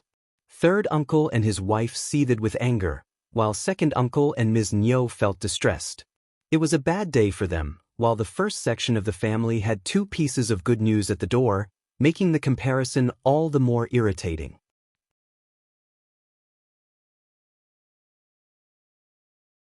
Chapter 7:13. Revenge on the Zhao family. When good fortunes smiled upon the first section of the family, and their coffers were flush with cash, they knew they had to throw a grand banquet to celebrate. The next day, Ms. Fang discussed the matter with Shao Yunduan and Qiao Xian, who gave her free rein to plan the festivities as she saw fit. Ms. Fang was thrilled with the opportunity to take charge and make the event as lively as possible. Shao Yunduan, however, had other concerns on his mind about the Zhao family. That wretched Zhao Guanghua had already tried to harm his third sister-in-law. Xiao Yunduan wasn't going to let him get away with it so easily. Yang Liang and Ms.Zhang had already been punished for their involvement in the scheme, but Zhao Guanghua should face consequences as well. As they discussed the matter, young Xiaoni couldn't help but feel a sense of sadness. Shao Sanlang tried to console her and reminded Xiao Yunduan in an angry tone, "If it weren't for you, fifth sister-in-law and fifth brother, things could have been far worse. Xiaoni may have escaped the trap, but her reputation could have been forever damaged. We should never forgive that despicable man. Fifth brother, I know I'm not capable and not clever enough to handle this. So please, help me beat that bastard when he's caught." Shao Sanlang pleaded with Xiao Yunduan. "Don't worry, third brother. We are family and I will handle this. I won't let the Zhao family get away so easily," Xiao Yunduan assured him. Zhao Guanghua and his father were despicable people. Although Yuezhing Shao had helped temporarily resolve the issue, Xiao Yunduan was determined to put an end to it once and for all. People with narrow-mindedness and a deceitful nature were always causing trouble. Xiao Yunduan planned to completely remove the Zhao family from their lives for what Zhao Guanghua did to them. After breakfast, he and Qiao Xian went directly to the county magistrate's home. Instead of confronting the Zhao family directly, they were going to use the Qiao family to deal with them. Since County Magistrate Qiao owed Qiao Xian a lot, the couple had no qualms about utilizing him to solve the problem. County Magistrate Qiao had already heard the news from the province that there were only 2 recommended men from their county, and one of them was Xiao Yunduan, who was the provincial champion. This news made County Magistrate Qiao very pleased, as Xiao Yunduan was not only his son-in-law, but also an accomplished scholar. That made County Magistrate Qiao very glad. Finally, he had one son-in-law who was a provincial champion. Provincial champion's achievement had already guaranteed him a place in the next level of the spring examination, provided that he passed the test based on his own merit without any interference.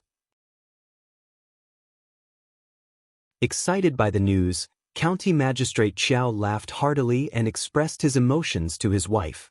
One did not expect that Yunduan would be so excellent. I have misjudged him before. Madame Qiao forced a flattering smile, but her true feelings were betrayed by her gritted teeth. When County Magistrate Qiao finished his emotional speech, Madame Qiao smiled and said, "Why didn't Yunduan tell you about his talent? You could have helped him if he had revealed this to you. I wonder why he keeps his abilities a secret from you, old master. He doesn't even tell you about participating in the examination," and Xian is the same County Magistrate Qiao's smile faded, and he appeared a little displeased. However, he knew it was not the time to humiliate Xiao Yunduan.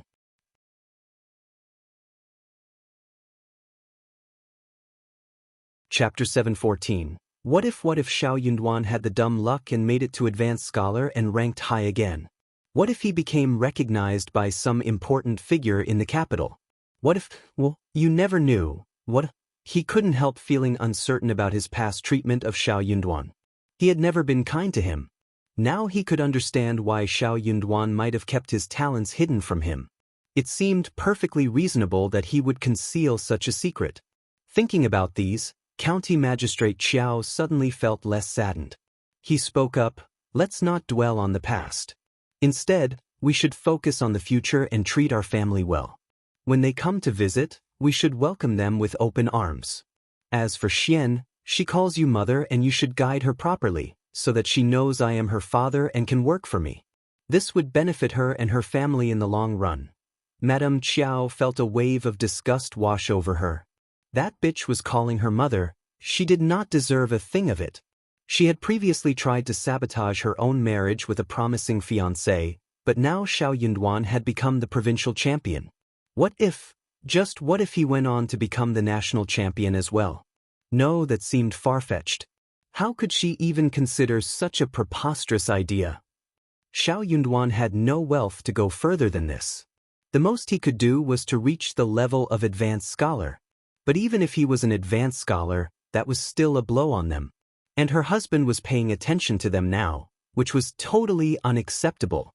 Madame Qiao smiled kindly and replied, "Of course, old master. I will make sure to treat them well and give them good instructions.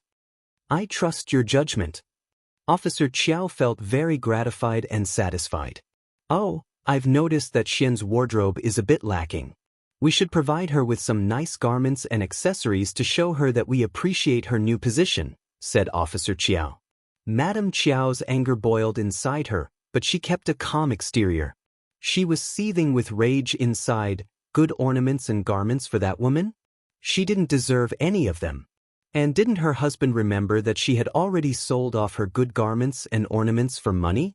The few ones I have right now are all my precious ones. Why should I give them away to Qiao Xian for free? Madame Qiao thought to herself. Old master, I think it might be better to wait until after the spring examination before we do that. What do you think? She suggested, trying to delay the decision. Madame Qiao was not convinced. She tried to overturn the suggestion.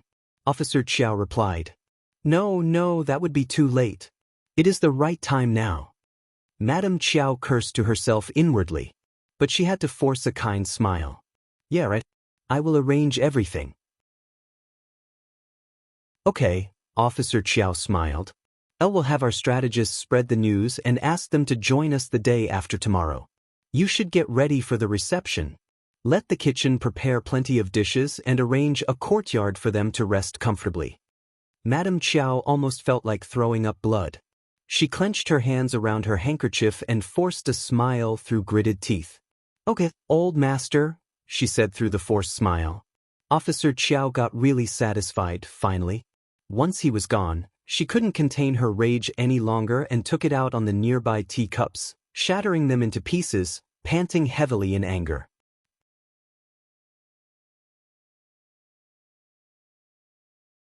Chapter 7:15. Utter anger, bitch. Auntie Ling expressed sympathy towards her mistress. Her mistress had apparently put in a lot of effort for nothing. It's all right, Madame Qiao.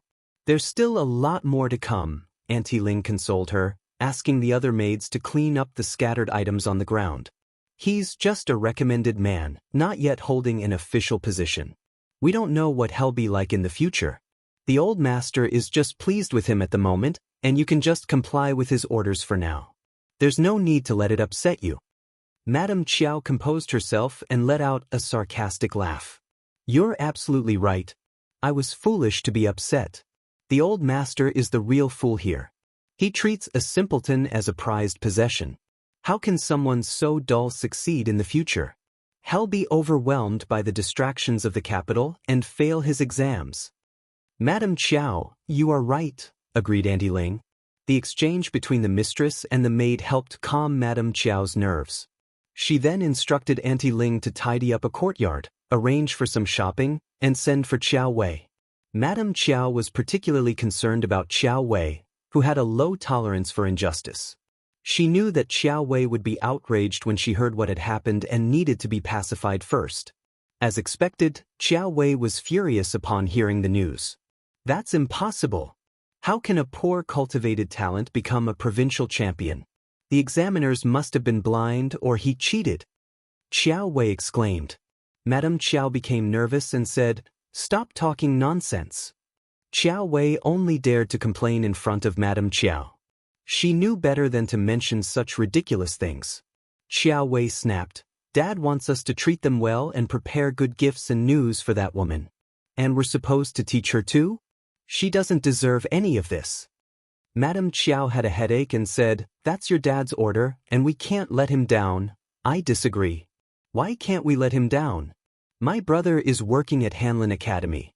Dad won't do anything to us just because that man got lucky and became a recommended man. Save your breath. Everything is temporary, and we will get through it eventually. When your dad knows what they are really like, he will just kick them out without us doing anything. You need to be patient and try to endure it, or things will become very difficult for us after your marriage. There will be many obstacles along the way. Try to behave well in front of your dad and give her some of your nice ornaments. Qiao Wei was initially persuaded, but her anger resurfaced when she was told to give Qiao Xian some of her ornaments. She adamantly refused. No, she doesn't deserve my things. I would rather throw them away than give them to her. And I don't want to pretend to be her beloved sister. Madame Qiao attempted to calm Qiao Wei down and advised her to develop the ability to accept people she didn't like, especially for the sake of her father. She emphasized that this skill would come in handy when she eventually married her husband. She explained that if Qiao Wei acted kindly towards Qiao Xian in front of their dad, he would treat her better in the future. After much persuasion, Qiao Wei reluctantly agreed, but she knew deep down that she couldn't force herself to genuinely like her sister. However, she promised to avoid causing any trouble and to behave civilly towards Qiao Xian for the sake of their father's happiness. Madame Qiao sympathized with her daughter's predicament and acknowledged that changing her attitude towards Qiao Xian would not be easy. She also agreed with Qiao Wei's complaints. To ease the situation, Madame Qiao instructed Auntie Ling to inform concubine Du and Xiao Ko about the new developments, so they could all be on the same page and not worry about any further issues for the time being.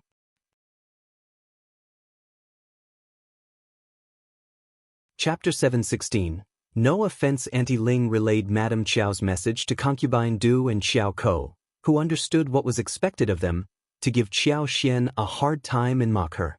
Once Auntie Ling had left, the mother and the daughter exchanged an irritated glance between them. For one thing, they were very frustrated that Qiao Xian's husband had advanced to the next level and even the old master had begun to take notice of them. Qiao Xian had suddenly become an important figure in the family. For another, they were frustrated that Madame Qiao was putting them in a difficult position by asking them to give Qiao Xian trouble. They were unsure if this would really impress the old master. However, they also knew that refusing to comply with Madame Qiao's wishes could have negative consequences for them. They depended on her for their livelihood, and they didn't want to risk falling out of her favor. It was a dilemma for them. But Madame Qiao had given them an order, and they couldn't just pretend to be sick to get out of it. Madame Qiao would not have accepted their absence.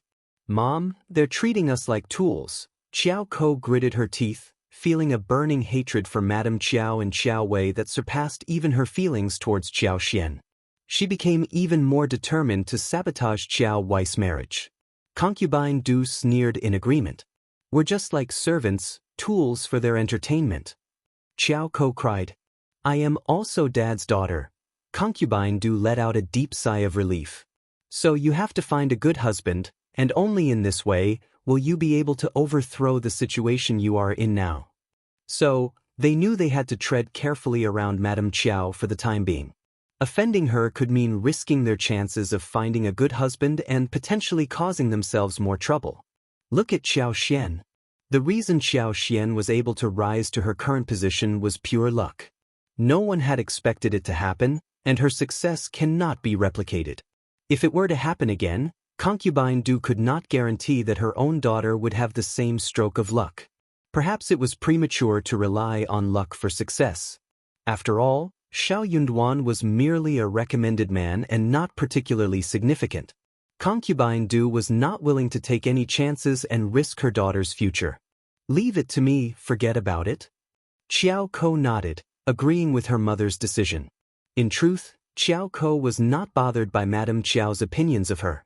She knew that their father would soon return to the capital, and he would not allow Madame Qiao to arrange a marriage for her at this time. Qiao Ko was determined to ruin Qiao Wei's marriage when they returned to the capital. She had never relied on Madame Qiao to find her a good match, so she wasn't concerned about offending her.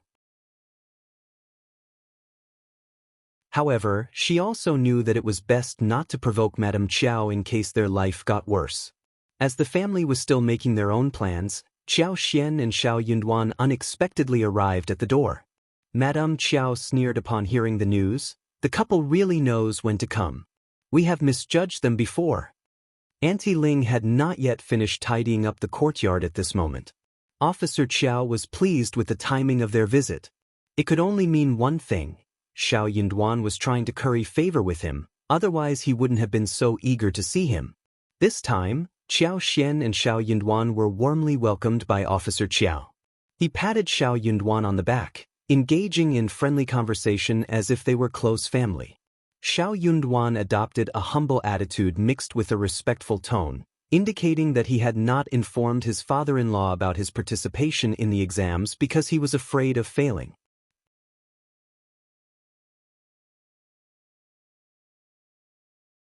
Chapter 7:17. Problem Officer Qiao felt relieved and his happiness grew even more. Meanwhile, in the backyard, Madame Qiao received Qiao Xian along with Qiao Wei, concubine Du, and Qiao Ko. There was a subtle tension in the air. In the past, concubine Du had constantly mocked Qiao Xian and looked down on her with disdain. But now, the time was different. It was Qiao Wei who seemed the most annoyed, sitting stiffly in her chair with a neutral expression. Qiao Ko sat with her eyes lowered, lost in thought. Even Auntie Ling and the other servants were treating Qiao Xian with more respect and kindness than before. Qiao Xian couldn't help but think that power and status were truly practical. Her husband had only become a recommended man, yet the Qiao family and the people in the village were treating her differently. Even those who they often socialized with were now more polite and cautious around her. Even the once arrogant members of the second and third sections of the family retreated slightly when they heard about Shao Yunduan's potential future as an officer. It was no wonder that throughout history people had pursued power, and yet many lost themselves after obtaining it, falling deeper into the abyss. Shao Yunduan remained calm and clear-minded, his gaze gentle and smiling as he looked at Qiao Xian. But she couldn't help but feel a bit confused about how long this gentleness would last. She felt that she should trust him, but she felt that she should always keep a clear mind as well. Madame Qiao said warm congratulations to her, emphasizing the importance of family, and encouraged Qiao Xian to visit often, especially since her husband was now part of the government and would be mingling with different people, like ladies and important madams. She reassured Qiao Xian that she could always come to her for advice if she needed it. We are a family, and we should share the honor and humiliation together and look into the future, Madame Qiao added. Qiao Xian replied politely and briefly, "Thank you." She made a mental note to distance herself from the family as soon as she could. She was going to find the opportunity to break up with them instead. Concubine Du spoke, showing a false smile. "Second miss, you are very lucky, you have married a recommended man. You should thank Madame Qiao for setting you up with such a great husband. You should definitely thank her and respect her." Qiao Xian smiled. "You are right, concubine Du, don't feel jealous of me. Madame Qiao is always kind, and treats us equally. I am sure she will find a great marriage alliance for the third sister." Concubine Du, who had intended to just pretend, became annoyed hearing Qiao Xian's words. "You talk too much, second Mississippi." Qiao Ko sneered. "It's none of your business, concubine Du." Qiao Xian maintained her innocence. "I am just speaking the truth." "Is there something wrong with that? I can stop if it bothers you." Madame Qiao shot concubine Du a disapproving look, silently cursing her behavior. After laughing at Qiao Xian, concubine Du found herself on the receiving end of her own words. Qiao Wei, unable to hold her tongue any longer, spoke up. "Concubine Du is right. You are quite talkative. Perhaps you've become arrogant? After all, your husband is just a recommended man, far removed from the true halls of power. Even if he does manage to advance, he'll likely be left to drift alone without anyone to help him. In a few years, no one will remember who he is."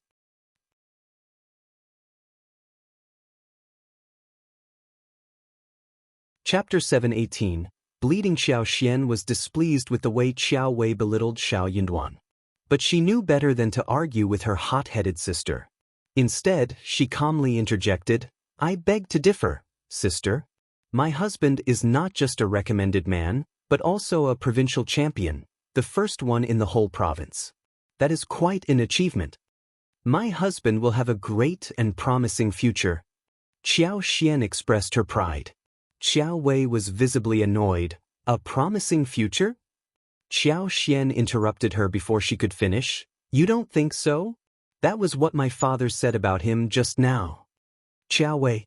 "Indeed, he is young and talented, with a very promising future ahead of him," Madame Qiao said with a forced smile.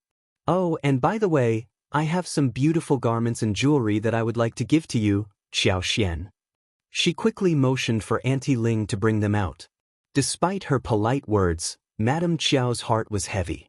She didn't really want to give any gifts to Qiao Xian, and had originally planned to buy some cheap ornaments from a street vendor. Dozens of liulang for some exquisite ornaments and a few garments should be enough. However, Qiao Xian and Shao Yunduan arrived unexpectedly, leaving Madame Qiao with no time to buy new items. Reluctantly, she had to go through her own collection of jewelry. She spent a long time picking out a large pearl hairpin and a green jade bracelet, which were worth more than 300 liang combined. The garments were silk with golden edges. When Auntie Ling arrived with the items, Concubine Du, Xiao Ko, and Xiao Wei were all fuming with annoyance. How could Xiao Xian, a mere woman, be gifted with such items? She didn't even deserve the right to receive them. Concubine Du and Xiao Ko felt their hearts breaking. Even if they did not have such beautiful hairpins and bracelets, which should be worth more than a few hundred liang in total. Even Madame Qiao and Xiao Wei had few such items. Concubine Du's most expensive golden bracelets with some rubies were not even worth 100 liang, and Madame Qiao had scraped them away from her later. Xiao Xian almost burst into laughter seeing this. So rare that Madame Qiao offered stuff to her. She was definitely going to take them. She would not wear them. She would put them away in her space and pawn them later for money. After all, she knew the true value of these ornaments, and it was not just a few hundred liang as she believed. She had more savings than all of these together. And she had many ornaments and garments too. She herself did a lot of shopping in the province. She had bought proper clothes and some exquisite ornaments. She put them away for collection so she could use them in the future. Moreover, First Madam had given her many other wonderful things. Those were genuinely precious and valuable. The ornaments with ruby and sapphire alone were worth 5,000 liang. The hairpins had pearls that were flawless and large as one huge longan fruit. What Madame Qiao offered were insignificant in comparison. Madame Qiao smiled as if she were giving Qiao Xian the best things ever, as she ordered Auntie Ling to deliver them to Qiao Xian. Qiao Xian thanked Madame Qiao and reached out for the items, accidentally revealing the emerald bracelet on her wrist. Madame Qiao's expression became tense and the others also noticed it, becoming uneasy. Concubine Du smiled and asked, "Second miss, did you acquire that bracelet on your own? It looks very valuable."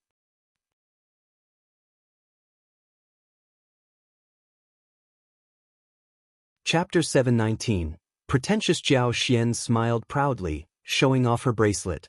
"Oh, this," she said, rolling up her sleeves to reveal her pure white wrist. The translucent bicolored jadeite bracelet stood out against her skin, creating a pleasing contrast. "First Madam gave it to me," she continued. "Her Auntie Hua told me it's worth around 10,000 liang and asked me to take good care of it. Breaking it would be such a pitiful thing. It was a gift from First Madam, you know. But for my husband who makes it to provincial champion, one would not have put it on." Madame Qiao's expression turned sour upon hearing this, and the others were envious of Qiao Xian's prestigious gift. Even Concubine Du was impressed by the value of the bracelet. The others all gasped in disbelief. "What? Worth 10,000 liang? You must be joking. Elle can't believe it either." Qiao Xian simply smiled and replied, "I was just as surprised as you are. But Auntie Hua wouldn't deceive me. 10,000 liang is a small sum for the Zhang family, isn't it? There's no need for her to lie about it." Madame Qiao felt a pang of envy and jealousy hearing Qiao Xian's casual tone when talking about such a large sum of money. She cursed inwardly, calling Qiao Xian pretentious. Madame Qiao knew that she herself didn't even have 100 liang to her name, so hearing someone talk about 10,000 liang as if it were nothing only made her feel more inferior. Even the old master, with all his wealth, did not have savings of more than 10,000 liang. But soon Madame Qiao was attracted by the Zhang family. "You said the First Madam gave you this? Why did she give you such a precious gift?" Qiao Xian smiled. "Young Master Zhang and my husband are good friends, and he likes him. First Madam invited us to visit her at her mansion, so she gave this to me." Madame Qiao's heart sank at the realization. "You were at their mansion?" The Zhang family was known for their wealth, power, and influence. Madame Qiao had always hoped to establish a connection with them, but they had never even set foot in their home. And now, Qiao Xian and Shao Yunduan were already their guests? The provincial champion was so precious like this? Yes, yes. Qiao Xian nodded and continued, The Yuezheng family is truly grand. The carved beams and painted buildings, along with their exquisite furnishings, leave one absolutely dazzled. The spices smoked in First Madam's room alone cost 100 liang. Their garden is also vast, adorned with a plethora of flowers and trees. There is an old camellia plant called 18 Bachelors that is said to have cost thousands of liang to buy. And then there are the many famous orchids, all cultivated in their glazed greenhouse, worth tens of thousands of gold. The others were all speechless as they listened to Qiao Xian's story. Gradually, Madame Qiao began to believe her words. However, she couldn't help but wonder how Qiao Xian knew so much about the trees and decorations in the Yuezheng family's mansion. She had never been there and had no knowledge of such things. It seemed that Qiao Xian and Shao Yunduan had managed to get close to the Yuezheng family in some way. Feeling jealous, Madame Qiao was still trying to make a plan of how to use this relationship. Qiao Ko felt a surge of irritation. The glazed windows are from the Yuezheng family? That can't be right. Your husband wasn't even a recommended man back then. Are you telling me that you were already friends with the Yuezheng family? Qiao Xian nodded with a smile. Yes, young Master Yuezheng and my husband have been friends for quite some time now. The glazed windows were a gift from them. They had many unused things at their home, and my husband is a modest and low-profile person who doesn't like to boast about such things.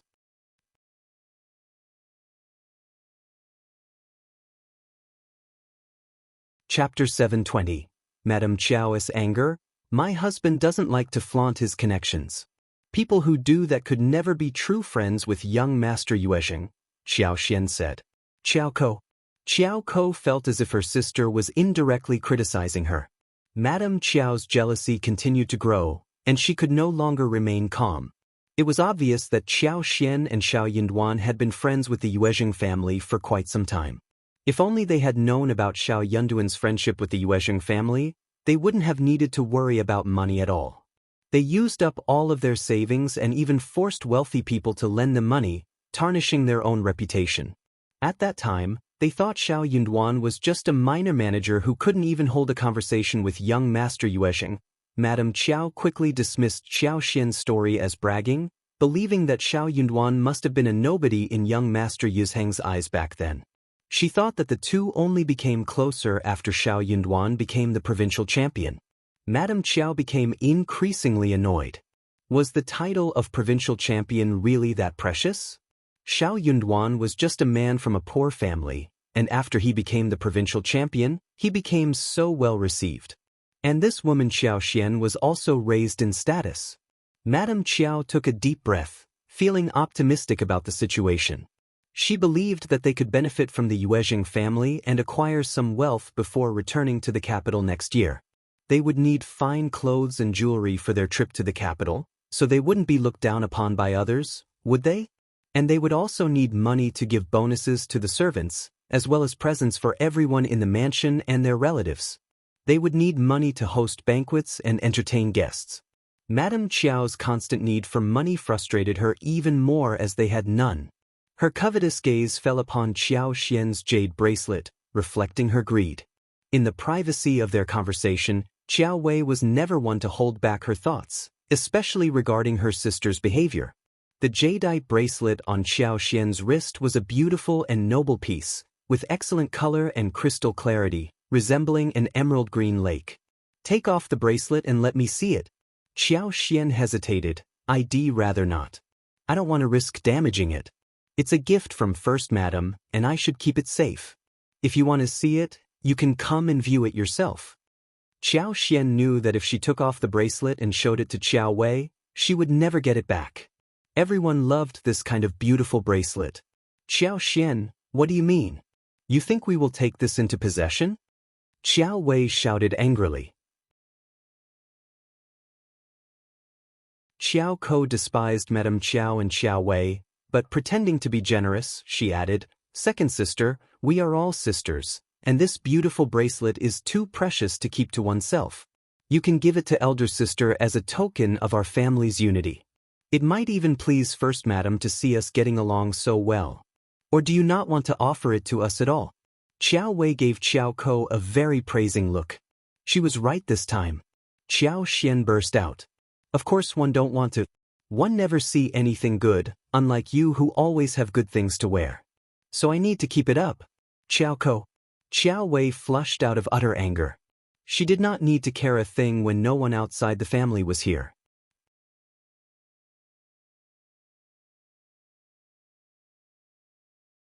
Chapter 721. Officer Qiao's opinion. She was determined to maintain her own reputation, and being turned down like this made her unhappy. You are very short-sighted.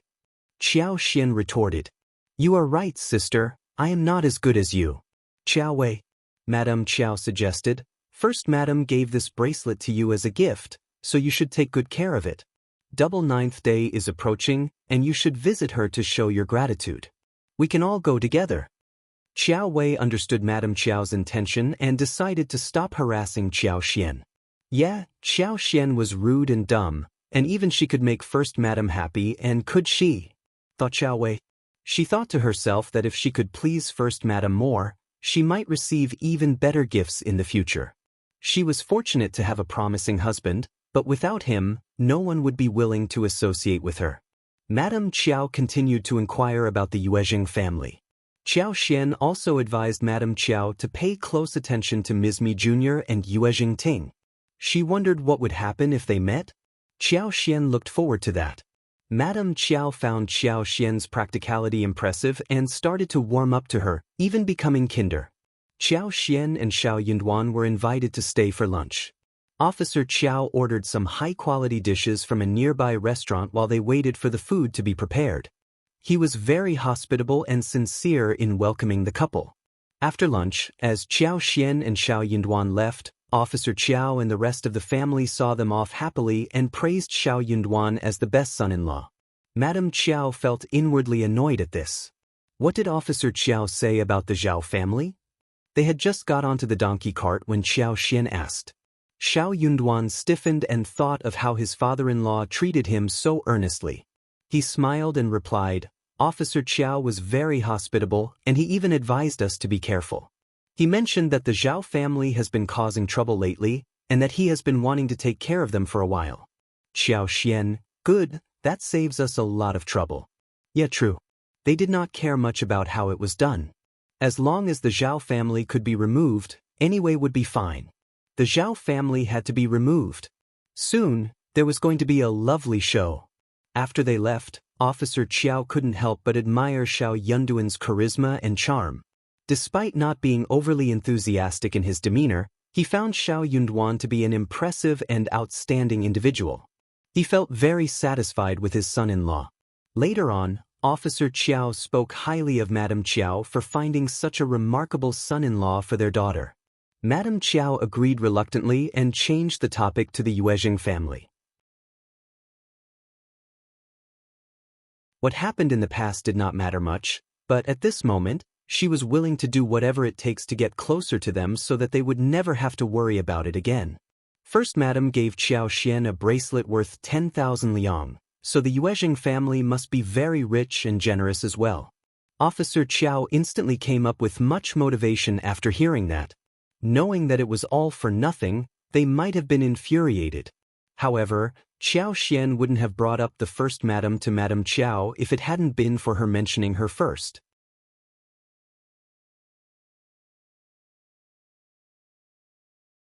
Chapter 722. Fair and square. First Madame was very curious how on earth the couple were. She could meet Madame Qiao to see what on earth was going on with the family. After all, of the Yuzheng family was too far-reaching for Officer Qiao. Officer Qiao's usual tactics for dealing with wealthy individuals in the county did not apply to the Yuzheng family. During a conversation with the couple, Qiao Wei abruptly interjected, "Second sister never socializes and she should have given you her bracelet, ma'am." It was selfish of her to refuse. Okay, Wei. Madame Qiao glanced at her daughter and sighed emotionally. I'm fine. That bracelet is exquisite and of a high grade. It could be worth more than 10,000 liang. If we sold it, we could use the money for old master's business, and we would have much more spare money. Officer Qiao nodded in agreement, but he couldn't help feeling greedy. But he decided not to talk about this. Xian has never seen such nice things, so it's understandable that she likes it. We can talk about it later. Madame Qiao also noticed her husband's interest in the bracelet and smiled before saying, "You're right, there's no need to rush." Officer Qiao nodded in agreement, as he had more pressing matters to attend to. He couldn't help but harbor a grudge towards the Zhao family for being so miserly. They had only lent them a few thousand liang, and even old Master Zhao had claimed to be out traveling just to avoid meeting with him. While Shao Yunduan might want to seek revenge and eliminate the entire family for his own gain, Officer Qiao did not share the same perspective. He had no intention of taking such drastic actions. But he would be leaving for the capital next year, so he saw no point in worrying about it. Officer Qiao consulted with the strategist and inquired about strategies to uncover any illegal actions committed by the Zhao family. By doing so, he could have their enemies report them to the office for a fair trial, leaving the Zhao family powerless. Given the many terrible things the Zhao family had done, it would not be hard to expose their wrongdoings. Shao Yunduan and Qiao Xian speculated that Officer Qiao would use this method to deal with the Zhao family. Shortly after, Officer Qiao made the announcement and everyone became aware that Shao Yunduan was the provincial champion. This was an unprecedented occurrence, as there had only been a few recommended men from the county but never a provincial champion. The whole county got excited. Everyone started to ask around who Shao Yunduan was. Manager Qin from Mingrentang spoke the loudest. As a good friend of the provincial champion, he talked about how interesting the champion was, bringing attention and reputation to Mingrentang. Meanwhile, Minghua College found itself in an embarrassing situation. The three teachers were feeling uncomfortable. They were just cultivated talents, while Shao Yunduan was now a provincial champion. They knew they would have to show respect to him whenever they met. The memory of how the college forced him out and failed to set him up kept them embarrassed and anxious, fearing that Shao Yunduan might seek revenge against them.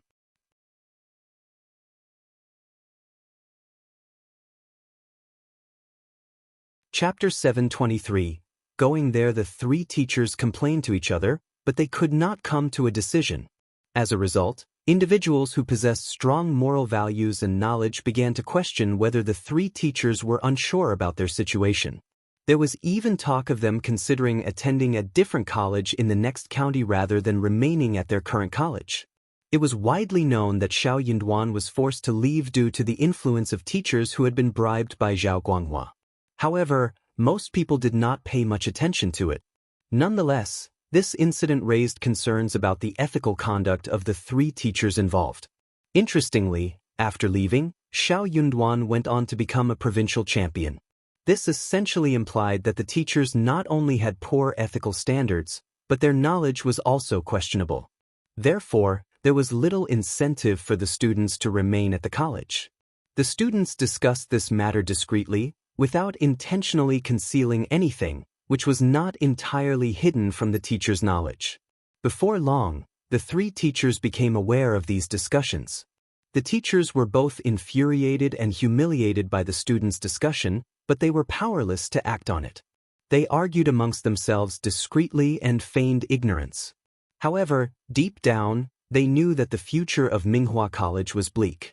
The students were not only planning to leave, but they also intended to extend their congratulations to Shao, the recommended Nian, in the village, hoping to receive some valuable guidance from him.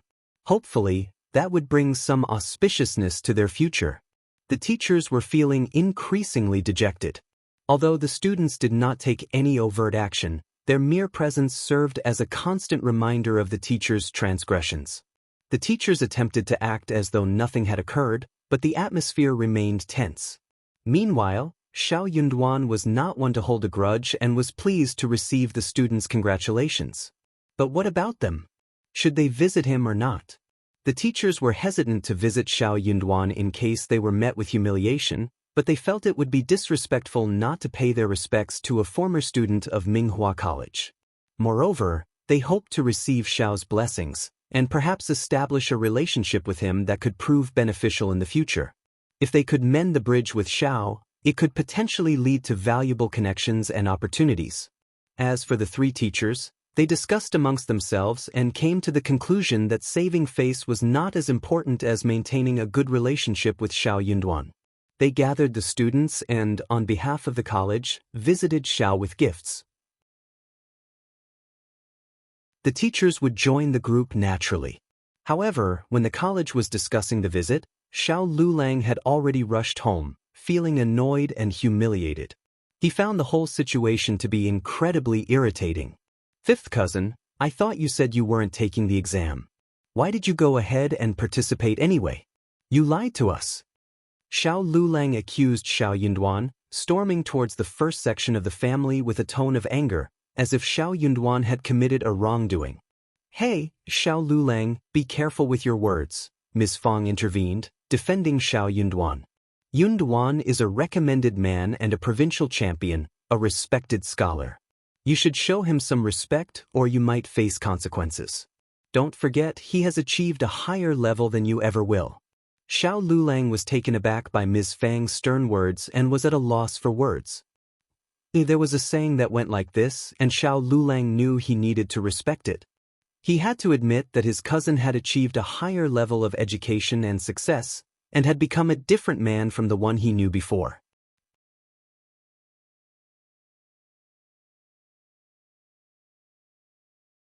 Chapter 724. Why angry Liulang's eyes were widened. He difficulty burst out the following sentence. Elder aunt, I asked you if fifth cousin went for the examination, and you told me he did not. You were lying to me as well. Xiao almost burst into laughter hearing Liulang's interrogation. What on earth was he focusing on? Whether or not her husband had gone for the examination had nothing to do with him. And he was provincial champion already. What was the point of asking about this anyway? What was he angry about? In what position was he angry for what, anyway? Must her husband stay at home for his sake, just because he failed the examination to become a cultivated talent? He asked her mother-in-law about her husband's participation, and got glad when hearing a negative answer. Qiao did not think that lying to him was wrong. Instead, she felt so lucky to have told her mother-in-law not to tell that to this man. Or this man would have done something unexpectedly terrible. Ms. Fang didn't back down from what Liulang had said. Well, at that time, it wasn't appropriate to say anything. If Yunduan had failed, it would have been embarrassing for him. So I kept it a secret. But as it turns out, he's a provincial champion now. Liulang. I should not have lied to you. But I did that for a purpose. Also, that did not hurt you, did it? Why are you annoyed by this? You should be happy that your cousin is a provincial champion. You can ask him for advice if you have some academic questions, right? You should focus on studies, do you? Eldest uncle consoled him. Yeah, Liulang, don't be anxious. You are smart and diligent. I believe that you can make it as well. For sure. Stop it, elder uncle. Liulang vented his anger. I'll know what you're implying. Cousin is capable, and you don't need to tell me this. You toyed with me and lied to me. There's no need to talk with you anymore. With that, Liulang stormed off, leaving eldest uncle behind, who tried to catch up with him. Lung, please, don't be angry, he pleaded. But Liulang ignored him and kept walking. Ms. Fang, on the other hand, paid no attention to elder uncle and turned to Yunduan with a gentle smile. Don't worry about him, Yunduan. He seems to have lost his mind after reading too many useless books. Let's celebrate your achievement instead. Eldest uncle happened to hear that. Yunduan nodded and smiled. Xiao smiled in agreement. It's all right, I am happy to do it. We have double happiness coming to our door, and it's a joyous occasion to celebrate. Ms. Fang also nodded. Yes, we must host the banquets well. Xiao, you have much work to do to receive the guests. Don't worry, Ma. Leave it to me. Tao, my third sister-in-law, and the maids will work together. You are the mother of a provincial champion, a highly esteemed senior member of the family. Ordinary guests do not deserve to meet you. They should automatically come to pay their respects.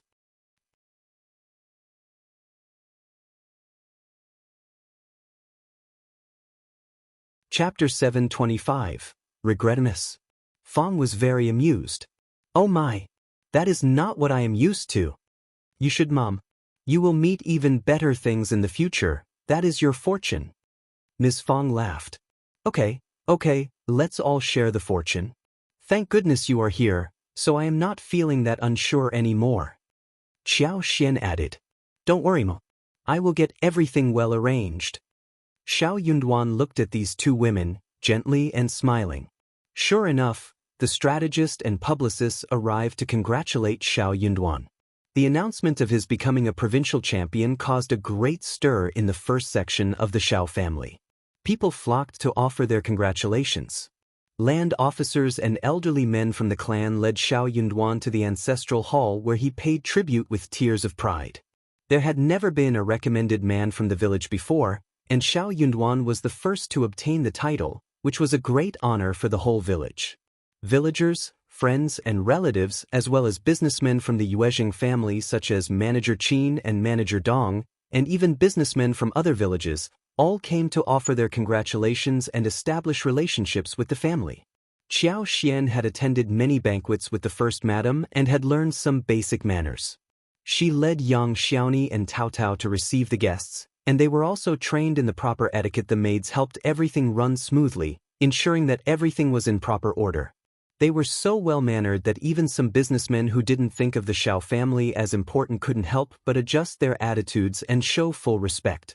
Despite being just a farmer's family, the Shao family's manners impressed everyone. And with Shao Yunduan's young age and provincial championship title, he was sure to have a bright future. It was clear that befriending people like this would be beneficial for their own businesses and futures. Most of the guests were male, and Shao Yunduan's page boy, Xianxia, was there to assist Shao Sanlang and Shao Xiaoqi in receiving the guests. Manager Dong even offered some of his employees to help, which Shao Yunduan gratefully accepted and asked them to stay with the Shao family for the time being. When the three teachers from Minghua College and their students arrived, Shao Yunduan received them with calm and polite demeanor. However, he maintained a polite and composed demeanor when interacting with the teachers, without showing any excessive familiarity or respect towards them. To Shao Yunduan, only Master Yun was truly worthy of admiration and respect, as he was a man of great talent and integrity. While the college teachers were knowledgeable and ethical, they were not particularly outstanding in Shao Yunduan's eyes. Despite being expelled from the college, he had no intention of causing a scene or holding any grudges against them. As long as they could interact peacefully, it was enough for him. The teachers were reassured to see Shao Yunduan receiving them with composure and without any signs of mockery or aggression. They had initially feared that he might pick on them or make fun of them, but were pleasantly surprised to find that he treated them with respect and dignity. Despite feeling relieved, the teachers couldn't help but feel guilty and regretful for their past behavior towards him. They wondered why they had treated him so poorly before. Feeling embarrassed, they didn't stay for too long and left after having just 2 cups of tea. County Magistrate Xiao's strategist also attended the event and brought people to boost Shao Yunduan's reputation. The Shao family received all of their guests at the door, except for those from 2 particular families.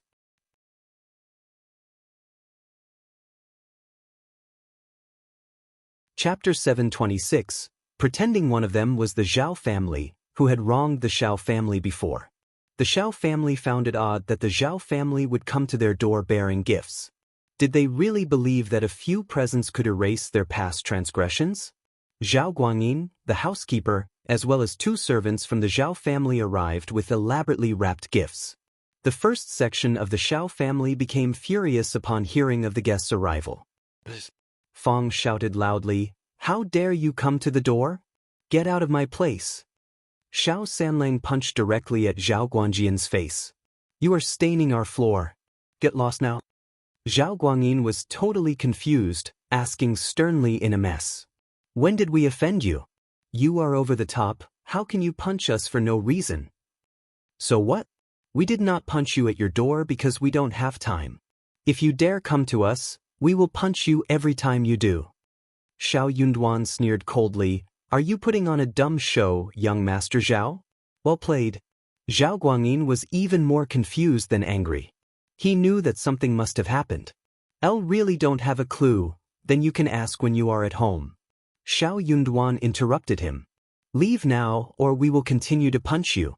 Faced with the intimidating demeanor of the Shao family, Zhao Guangyin left in a hurry without saying a word. On his way back, he couldn't help but ask his housekeeper, did second young master Zhao do something to offend the Shao family again? The housekeeper remained silent, trembling with fear from the encounter at the Shao family's doorstep. Zhao Guangyin couldn't help but wonder if the housekeeper was aware of something that he wasn't. The housekeeper suggested, perhaps you should ask the second young master himself, he might know what is going on. The Zhao family had one head housekeeper and two deputy housekeepers. This particular deputy housekeeper served Zhao Guangyin exclusively and was promoted by him. He was treated differently from the other two housekeepers and was somewhat alienated from them. He only focused on carrying out tasks assigned to him by the first young master, and disregarded anything else that happened in the family. So he was not in a position to comment on old master and second young master's behavior. Zhao Guangyin got angry. Spill it now. The housekeeper sighed emotionally and spilled the story, in a staggering way. What happened at the Yang village was a huge thing, and it was solved directly on the spot. Young Xiaoni was fast, so she did not even run into Zhao Guanghua. Also, Shao Yunduan was provincial champion, and when he decided to take Yang Xian's side, no one dared to spread the rumor about Yang Xiaoni at all. Or things would have gone worse. This kind of thing would always turn ridiculous and fall beyond the truth when it was spread around. Women always became the victim of the topic. Zhao Guangyin really had no idea about this. He was busy with business and fields and hazus. He had no time to care about family affairs. Also, the second young master was very wild and no one dared to spill the secret to anybody else, or tell him about this humiliation. Zhao Guangjin's heart sank, as he said, shivering. How could this have happened? Was he mental? How dare he do this? He already has 3 maids serving him, isn't it enough? He even dared to steal a married woman. Why didn't you tell me about this before? Zhao Guangyin felt so annoyed as his face turned red. He was getting very anxious at the moment.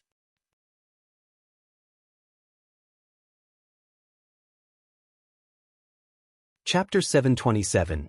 No talk about second young master. It's no surprise that the first section of the Shao family looked at him strangely, that Shao Sanlang punched him, and that recommended man Shao treated him coldly. How could he have even considered stealing a married woman?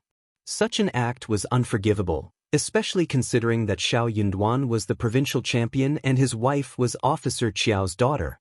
Officer Qiao might not have paid attention to Ms. Qiao before. But things were different now. Zhao Guangyin felt coldness going through his body and his heart almost stopped throbbing. He felt desperate. The housekeeper smiled bitterly. With his head lowered, he did not dare defend anyone, he did not dare to say anything about the second young master. In his position, the deputy housekeeper remembered that the first young master had to intervene and tell the second young master to stop. The first young master explained that the second young master was like that, and his orders needed to be followed, or he might seek revenge quickly. That was why he never stepped forward to help when the second young master started to give him a hard time. Young master only consoled him and gave him 5 liang. He accepted the money and thanked the first young master. There was nothing else he could do about it. He was just a deputy housekeeper, and he could not do anything about that. After that incident, the deputy housekeeper made a conscious decision to pretend not to know anything about the second young master's actions. When the first young master asked him about it, he remained tight-lipped. Why should he reveal any secrets? He did not want to become the target of the second young master's anger. Instead, the first young master would allow the second young master to vent his anger before defending him and putting an end to it all. He was uncertain whether the first young master's approach was the right one, but he knew he didn't want to be the target of the second young master's temper. He had already suffered enough and didn't want to shorten his lifespan due to this. However, the situation was complicated. The second young master had caused a lot of trouble, and the Shao family was not known for forgiving easily. If the matter was not resolved properly and the Shao family did not forgive them, the Zhao family might run into significant trouble. Zhao Guangyin felt so distressed. But his father was not at home. So he had to ask someone to get his father back and tried to fix it all. At the Zhang village, Ms.Zhang had just been divorced and sent back to her mother's family when news broke that Shao Yunduan had become the provincial champion. Although Shao Yunduan was from the first section of the family, those from the other sections were also considered family, and they should have benefited from his success. They would never have to worry about food and clothing again. Ms. Zhang and her family were dumbfounded by the news, and Mrs. Zhang became furious, shouting and even striking her own legs. The Shao family is bullying us. They looked down on us and divorced our daughter. I won't stand for this.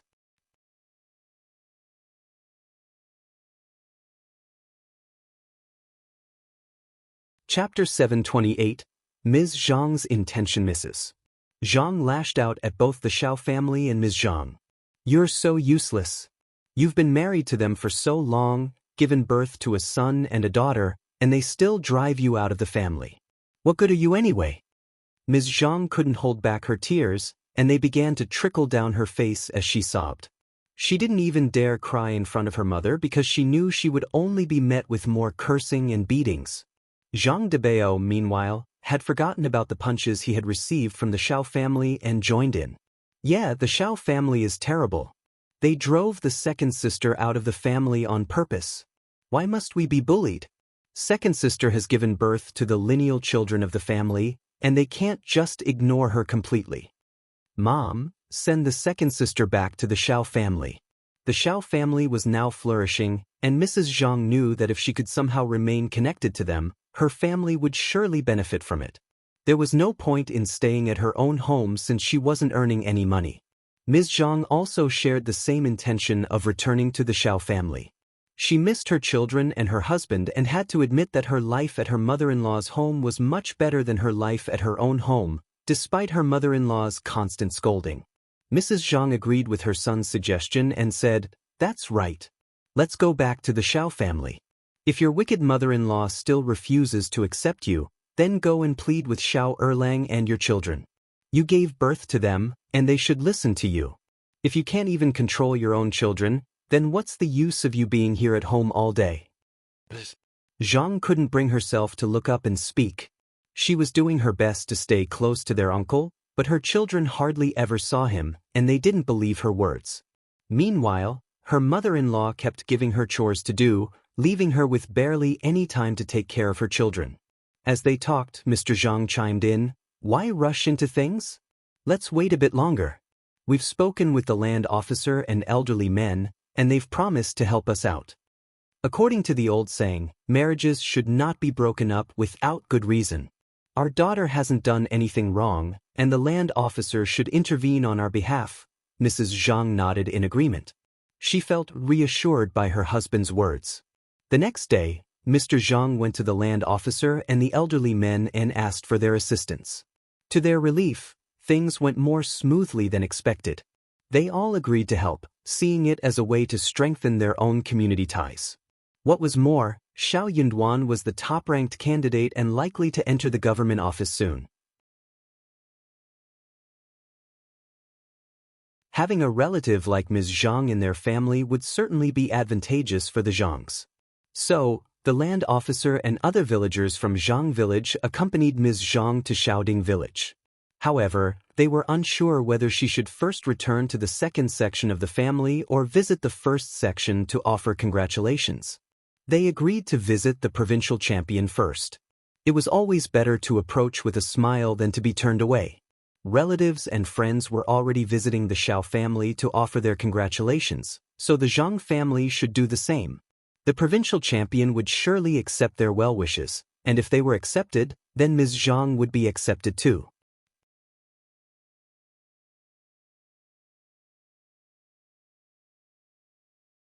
Chapter 729, Ms. Fang's Annoyance. If they could just express their regrets and offer apologies, perhaps the second section of the Shao family could accept Ms. Zhang completely. Although Mrs. Zhang initially did not want to apologize, Mr. Zhang insisted, and she had to oblige.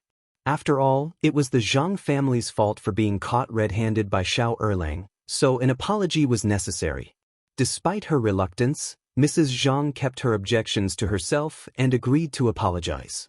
When the Zhang family arrived at Shaoding village, They went straight to the first section of the Shao family.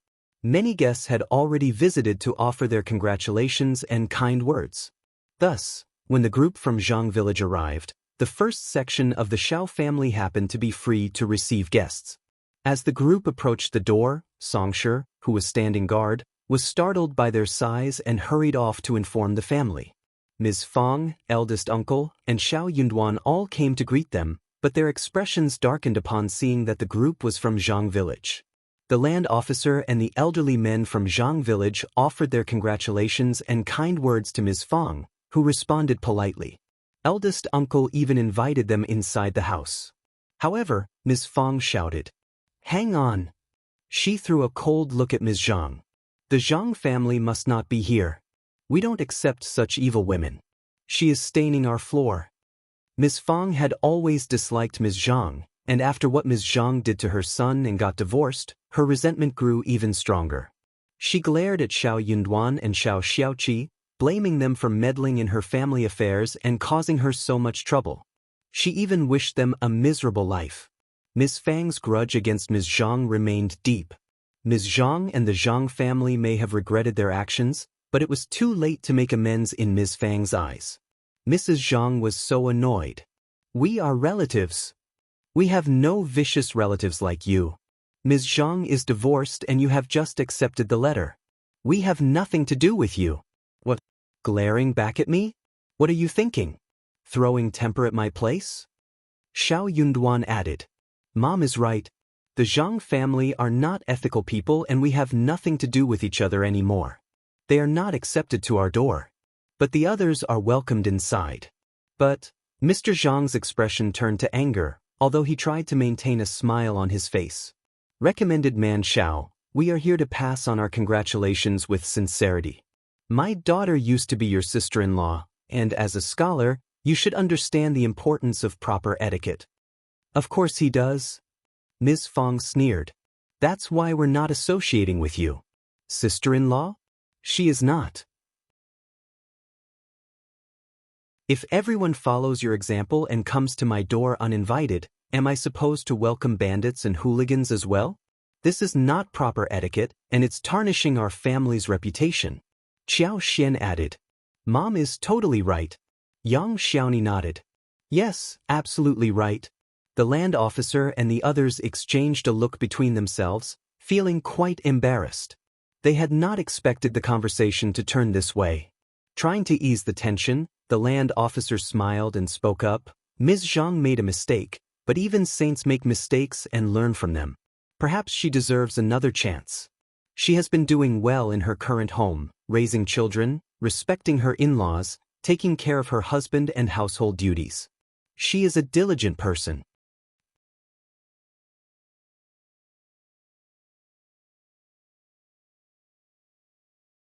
Chapter 730, Rejection. What do you say we go inside and discuss this in private? After all, we're here to congratulate and discuss the family affairs of Ms. Zhang and Shao Erlang, and it's unfortunate that a family has been broken up. The children are still so young, and Ms. Zhang isn't a criminal, right? Eldest uncle had a kind heart and was mindful of his reputation, so he couldn't bear to see the Zhang family begging for forgiveness at the door. The land officer's words only added to his discomfort. He was about to ask the guests to come into the door. Yes, we can talk in the room because I feel it is not easy to talk it through clearly within a short while." "Oh yeah, that is great. The Zhang family are not welcome inside," Ms. Fang retorted sharply to eldest uncle. Her expression turned even darker as she continued. "Yunduan is now a provincial champion and our family has a good reputation. We cannot allow these types of people to ruin it. Not just the Zhang family. But anyone like them should never be allowed into our home." Shao Yunduan added, "I'll agree with my mother. Land officer Zhang and elderly men, that's what I meant." The others hesitated and turned to eldest uncle for his decision. Feeling annoyed that his wife and son were publicly humiliating him, eldest uncle responded, "Yunduan may have achieved success, but we cannot turn away villagers. While we are not related, we can still treat them as guests and offer them hospitality." "You old man, how dare you accept such a despicable family? Are you happy to see Yunduan's reputation tarnished?" Ms. Fang exclaimed, her anger boiling over. She stomped hard on the floor in frustration. Why do you call us despicable? It is your whole family that is despicable. Your family divorced our daughter and now your son has become a recommended man. You think you are of a higher class and we are beneath you. Mrs. Zhang continued, her voice rising with each word. If you didn't like us, your family should never have married our daughter. She has given birth to children for the Shao family and worked for you for so many years. And now you are just driving her away? How can she be summoned and dismissed so easily? Our daughter was a complete woman before she married into this family, and she would never have done such a thing if not for you. She is a sister, and it is her duty to help her brother. What is wrong with that? How could you force her to make that mistake? You made her do it. Mrs. Zhang's voice was raised, her anger palpable. Elle spared no efforts to raise a daughter and gave her to your family. She was just trying to help her brother. What is wrong with that? She continued. We are not finished with this. We will not be bullied. Everyone present. Xiaoni's eyes widened as she listened to the argument. She spoke up quietly, but that's not right. Second sister-in-law, or rather, Ms. Zhang, you were the daughter-in-law of the second branch of the family, not ours. Why are you complaining here? And I have never seen a mother treat her son like this. How can such a mistake be seen as something positive? Your family is really scary. Xiao snorted. My husband being a provincial champion has nothing to do with you. The announcement was made by the county, not us. And Ms. Zhang's mistake and subsequent removal from the family has nothing to do with my husband's success either.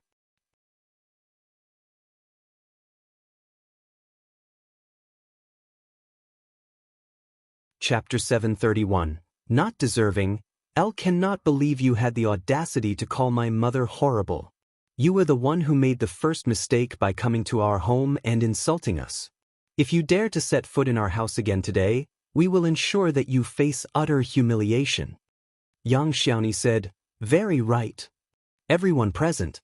Ms. Fang snorted and glanced proudly at the two daughter-in-laws of hers. Things were different now. She was safeguarded by people as well. No one could bully her anymore. Mrs. Zhang was so annoyed. You? How?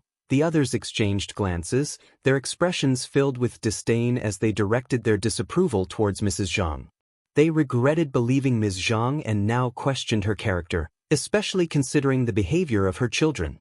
Agreeing to accompany them here to reconcile with the Shao family was a grave mistake, and they couldn't help but feel humiliated by the whole situation. Qiao had recently dispatched someone to summon the second section of the family, telling them that the Zhang family had returned with demands for money. Their intention was to use the first section of the family's assistance as leverage against the second section of the family, coercing them into making a deal. Ms. Niu had always been irritated by Ms. Zhang's actions, but her irritation had now transformed into intense hatred.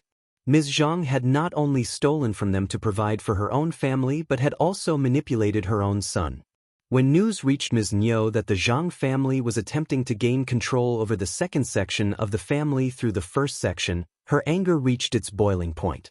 Fueled by fury, Ms. Niu approached the Zhang family and directed her scathing words directly at them, not holding back her contempt for Ms. Zhang and her actions. Ms. Niu firmly informed the Zhang family to cease their harassment, emphasizing that they had no chance of marrying someone like Ms. Zhang, regardless of Shao Erlang's potential future remarriage. Unable to contain her frustration, Mrs. Zhang engaged in a heated argument with Ms. Niu, their confrontation on the verge of turning physical. The land officer, growing exasperated, developed a headache. He could no longer tolerate the situation and bid a forced, polite farewell to Shao Yunduan, swiftly escorting the Zhang family away. Ms. Niu spat in their direction before storming off, seething with anger. Peace and quiet descended once again, prompting a collective sigh of relief from the first section of the Shao family. The Zhang family's incessant arguments and disruptive behavior earned them a reputation for being unreasonable, noisy, and bothersome. Eldest uncle strongly disapproved of their conduct and emotionally expressed, Yunduan, you are the provincial champion. You should treat the villagers with kindness and not forget your roots or mistreat them. Upon hearing eldest uncle's words, Ms. Fang couldn't help but express, mistreating them. She found his remarks about her husband unjust. Are we expected to consider an immoral woman like Ms.Zhang as family? The Zhang family is far from virtuous, especially when their children are raised to behave this way. That old woman even cursed at me. Do you think I should just smile and tolerate such behavior? They are not worthy of being considered our fellow villagers. What are you even saying? Ms. Fang retorted vehemently. Dad! Shao Yunduan interjected, feeling helpless.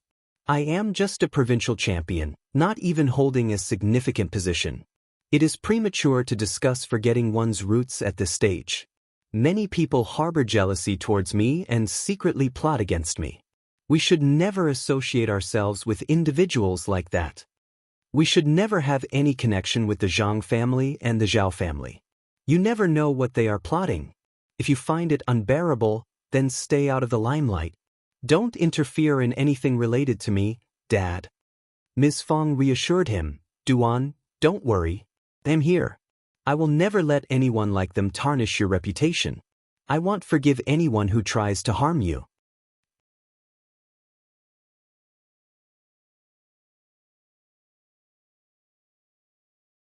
Chapter 732. Officer Qiao Yunduan felt a warmth in his heart and nodded. Mom, thank you. Ms. Fang smiled and replied, Don't mention it. It's nothing. Eldest uncle felt a sense of isolation, and his heart felt empty. He began to lose interest. He felt unjust. As a father, he didn't intend to harm his son. He only wanted Yunduan to improve so that the whole family could prosper. Yunduan was a recommended man, and he needed to be modest and cautious to avoid giving people a reason to gossip. Those words wouldn't be well received. The Zhang family's behavior was excessive, but the land officer was not entirely wrong. The children were still young, and Ms. Zhang's preference for her mother's family was her only mistake. If she were at the door, she must be feeling guilty about it. She could make a promise to never do it again, so why be so harsh? He genuinely wanted the whole family to live in harmony. Why was there nobody who understood him? Eldest uncle's heart felt heavy with sadness. However, little did he know that Shao Yunduan had never aspired to be a passive and docile man. He would never back down in the face of injustice. The Zhang family harbored malicious intentions, and he earnestly wished for the second section of the family to sever ties with them soon. As the date for the banquet was finalized, the entire Shao family became immersed in preparations. They were making arrangements for hosting 50 tables at the banquet. They planned to invite the affluent businessmen who had come to extend their congratulations, the professors and students from the college, as well as relatives, friends, including Manager Qin and fellow villagers. Initially, they had prepared 50 tables, but realizing it might not be sufficient, they decided to add 10 more.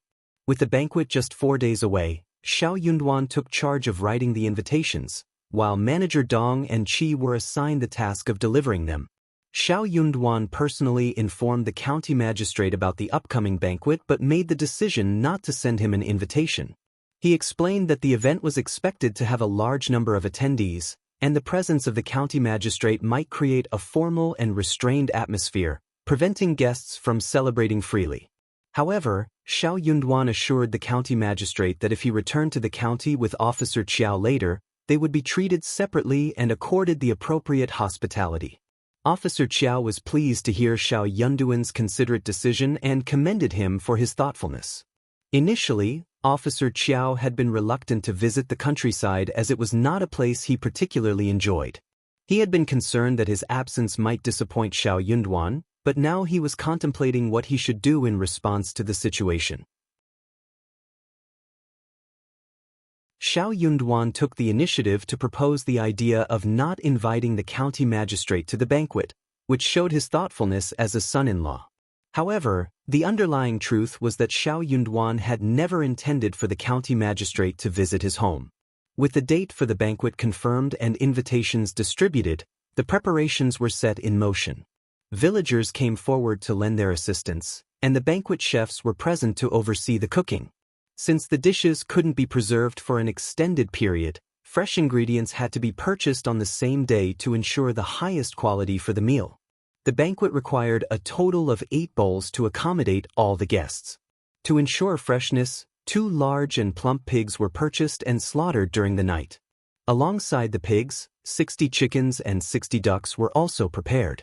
Fresh mushrooms and vegetables from the garden were added to the menu, along with additional ingredients sourced from the villagers. With the preparations completed, they anxiously awaited the arrival of the scheduled date. However, the Zhao family unexpectedly appeared once again. Madame Zhao and her elder daughter-in-law, Ms. Quan, claimed to be visiting to extend their congratulations. While Madame Zhao wore a smile, her condescending manner and choice of words made everyone uncomfortable.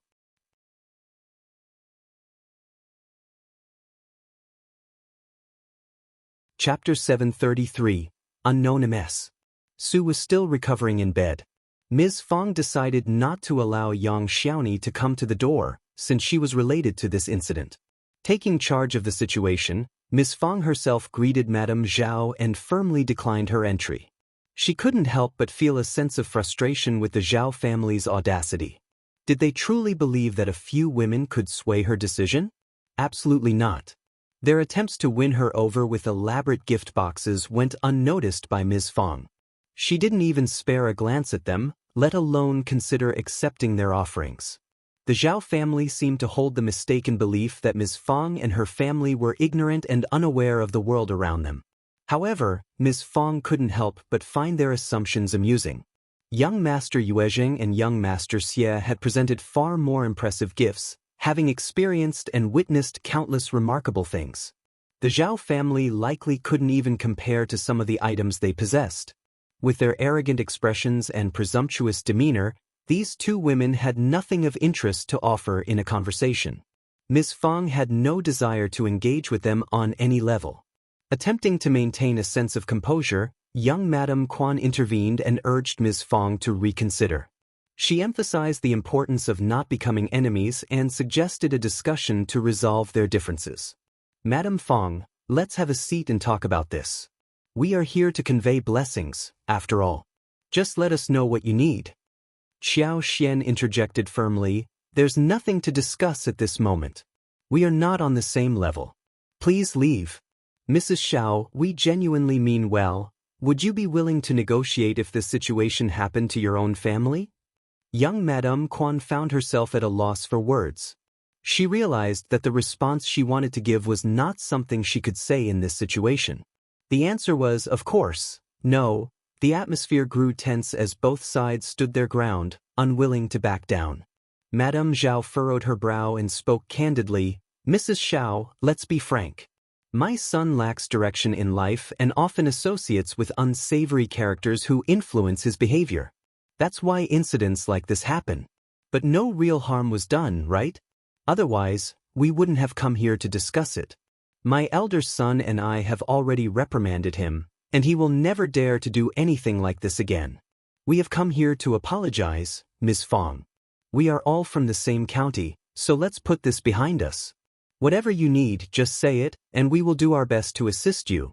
Madame Zhao felt a pang of unease as she uttered those words. She never imagined herself stooping so low as to apologize to someone from the countryside like Ms. Fang, let alone demean herself in this way. But Ms. Fang's son was successful. Madame Zhao's own son had caused trouble, leaving her with no choice but to swallow her pride. Young Madame Quan chimed in, attempting to salvage the situation with a smile. Money, land, anything you desire. Fang sneered in response. Leave this place. We have no need for your money or land. We won't let our family be humiliated over such things. Stop wasting our time and leave. Don't soil our land with your presence. Madame Zhao struggled to contain her anger. Then tell us, what is it that you need, if our offers are of no use to you? Madame Zhao was taken aback by the swift dismissal from the Shao family, as she hadn't expected the matter to be resolved so quickly. Ms. Fang had no intention of disclosing her demands to Madame Zhao. What are you thinking? Madame Zhao inquired. I have no idea, Madame Zhao admitted. Qiao Xian interjected. Well, that's your problem to figure out. We're not here to solve your issues. Mom, let's just ignore her and go home. Good idea.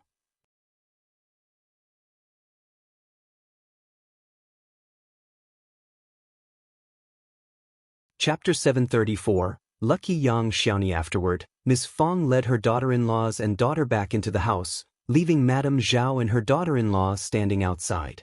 The maids inside were instructed not to open the door for them, as they appeared to be quite agitated. Outside the house, a crowd had gathered, witnessing the unfolding drama. Whispers and discussions filled the air. Recognizing the sensitivity of the situation, some onlookers believed it would be best for the truth to be revealed and for everything to be clarified. By doing so, they hoped to prevent any unfounded rumors from spreading further. As the news of the incident spread throughout the village, it reached the ears of everyone residing there. This widespread awareness was also a stroke of luck for young Xiaoni. Coincidentally, during the same period, Shao Yunduan achieved the remarkable feat of becoming the provincial champion. This prestigious title commanded respect and had the power to ward off any ill intentions or troublemakers. Given the bad reputation of the first section of the Shao family for their quick temper, no one dared to provoke or offend them. Even after the incident was revealed and clarified, there were concerns that people might shift the blame onto young Xiaoni, suspecting that there must be something wrong with her. They might question why such an incident happened to her alone and make baseless assumptions about her character or circumstances. But things were different. When the villagers learned about the visitors, they all blamed the Zhao family. The audacity of the Zhao family. They have committed numerous wrongdoings simply because they have wealth. How dare they offend the family of the esteemed provincial champion? It's no wonder they are plagued by misfortune. If only they had raised their son properly. They have brought this upon themselves and deserve no good fortune in their lives. Absolutely. A family like theirs deserves to learn a lesson. We should be grateful that fate has revealed their true colors. It's utterly shameless of them to show up at our door after everything they've done. The two women from the Zhao family overheard the disparaging comments and felt a surge of fury and humiliation. Unable to bear the situation any longer, they hastily departed from the scene. Back at home, Zhao Guanyin anxiously awaited the return of his mother and wife. Seeing them arrive, he approached with concern and inquired about the situation. Madame Zhao, overcome by anger, snapped at him, "Don't make me endure such humiliation. I have lived for so long only to be subjected to this. Instead of supporting me, you are driving me to face further disgrace. How dare you let this happen to me?" Zhao Guanjin's heart sank as he realized the severity of the situation. He turned to his wife. Young Madame Quan smiled bitterly. "We were even denied entry at the door. The Shao family refused to entertain any discussion or accept our gestures of apology." Madame Zhao sneered, "Let's not dwell on it for now. They're just putting on a show. Shao Yunduan is merely a recommended man, not an official. There's no guarantee he'll secure a government position. We must be cautious and ensure Guang doesn't become entangled in their schemes." Zhao Guanyin felt a profound sense of weariness and heartache. He was never as favored as his brother, and his mother's bias towards his brother was evident. However, he never anticipated that his mother would go to such lengths to protect his brother, even in this situation. Instead of encouraging self-reflection, she instructed him to remain indoors to avoid falling victim to any schemes orchestrated by the Shao family. But did the Shao family really need to set him up? After all, Shao Yunduan's father-in-law was none other than County Magistrate Qiao. "Mom, have you forgotten about County Magistrate Qiao?" Stop bringing up County Magistrate Qiao to me." Madame Zhao felt a surge of annoyance upon hearing his name. That corrupt official has extorted so much money from us. If he dares to make any moves, well, bring him down with us. "Mom, he can easily deny any involvement with the money. Let's not invite more trouble." Madame Zhao was taken aback by her son's words and snapped, "Just leave. Stop standing there obstructing my view." Zhao Guanyin sighed and bid his mother farewell, retreating from her presence.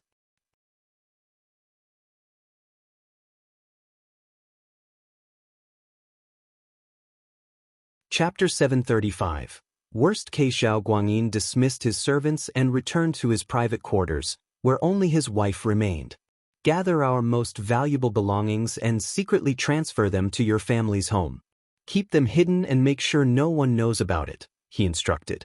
He also contemplated withdrawing money from their shared savings for personal storage.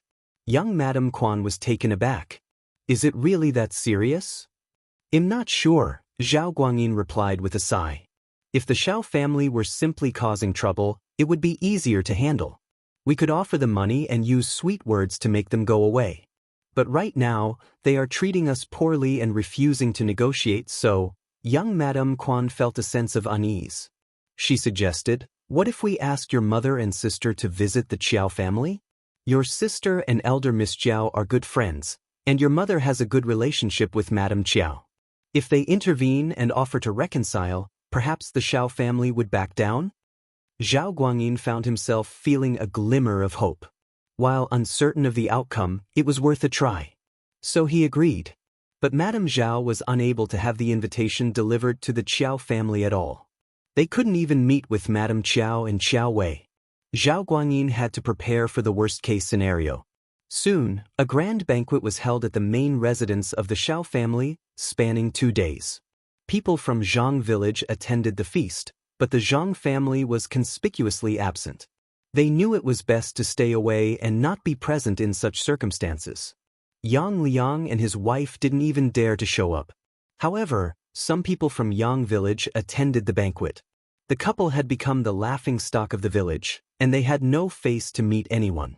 After the banquet, the Shao family returned to a state of calm. Shao Yunduan began preparing for the upcoming spring examination next year. Meanwhile, Ms. Fang, Yang Xiaoni, Qiao Xian, and Tao Tao had some time to go through the presents they received. Qiao Xian prepared 2 booklets to list down all the items and accessories, making it easier for them to organize and find what they needed in IS. Fang thought it was an excellent idea. Since Qiao Xian was the only literate woman in the household, Ms. Fang appointed her as the person in charge of organizing the gifts. They had received a total of 2,300 liang in monetary gifts, along with various other presents such as clothing, jewelry, tea leaves, tea sets, spices, calligraphy and paintings, inkstones, paperweights, stationery, toys, jade vases, fans, screens, and more. Ms. Fang was overjoyed, but she wanted Qiao Xian to select some items to share among the family so that everyone could feel uplifted. The remaining items would be stored in the storage room. Qiao Xian distributed 6 pieces of clothing to the girls, along with 3 or 4 pieces of jewelry and several decorative items for each of their rooms. Shao Sanlang, Shao Xiaoqi, and Shao Junyan received writing tools as their gifts. What do you think, Mom? We can definitely store these items and save them for special occasions. Whenever you want to give away presents, you can simply select some from the storage room and record it in the booklet. Ever since the completion of the new house, everyone had received a set of brand new furniture, including tea tools. They had everything they needed and lacked nothing. Ms. Fang expressed her joy and praised Qiao Xian for doing an excellent job in sorting things out.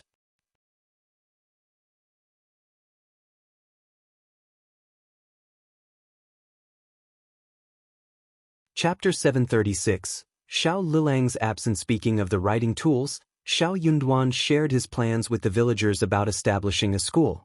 With the expanding properties at home, it would be more convenient if everyone could read and write. This way, Shao Sanlang and the others could learn essential writing and reading skills. As for Shao Junyan, it was high time for him to start his journey of learning. If he could excel and become a cultivated talent, that would be truly remarkable. However, being able to read and write did depend mostly on innate gift. It was a reality that only a few people were accepted into schools and succeeded in passing examinations. Hard work alone did not always guarantee success in obtaining a government position. Even without gift, one could aspire to reach the rank of cultivated talent at best. However, having a certain title could provide better opportunities to manage and inherit properties. It was considered more beneficial to pursue lifelong learning and strive to become a recommended candidate when reaching old age. If half of one's prime years had already passed, what purpose did life serve? In truth, if a person failed multiple times in their attempts to become a cultivated talent, it might be more sensible to let go and pursue other avenues instead of persisting. Not everyone excelled in every aspect. What truly mattered was to lead a fulfilling, joyful, and meaningful life, fostering harmony within the family and cultivating a better future for the next generation. Upon hearing the suggestion to attend school, Shao Sanlang was overwhelmed with reluctance. Shao Xiaoqi, having already learned some reading from Shao Yunduan, didn't harbor as many reservations. Shao Sanlang didn't feel compelled to delve deep into studies. As long as he could comprehend contracts and agreements, he believed that would suffice. Eventually, Shao Sanlang came to terms with the idea, realizing he could navigate the process. He relinquished his initial objections. Ms.Zhang was elated by the prospect. She envisioned a bright future for Shao Junyan, confident that with proper guidance and education, he could distinguish himself among his peers. Witnessing the success and radiance of her brother-in-law's family, Ms.Zhang couldn't help but feel a sense of awe. The entire household was filled with the remarkable aura. If Shao Junyan could achieve greatness and become a talented individual, it would bring further glory to her as his mother. Though she already enjoyed a certain level of prestige, with her own relatives flattering her, the success of her own son would elevate her honor and prestige even more. Ms.Zhang held high hopes for Shao Junyan and the young son she cradled in her arms. She yearned for at least one of them to attain success in the future.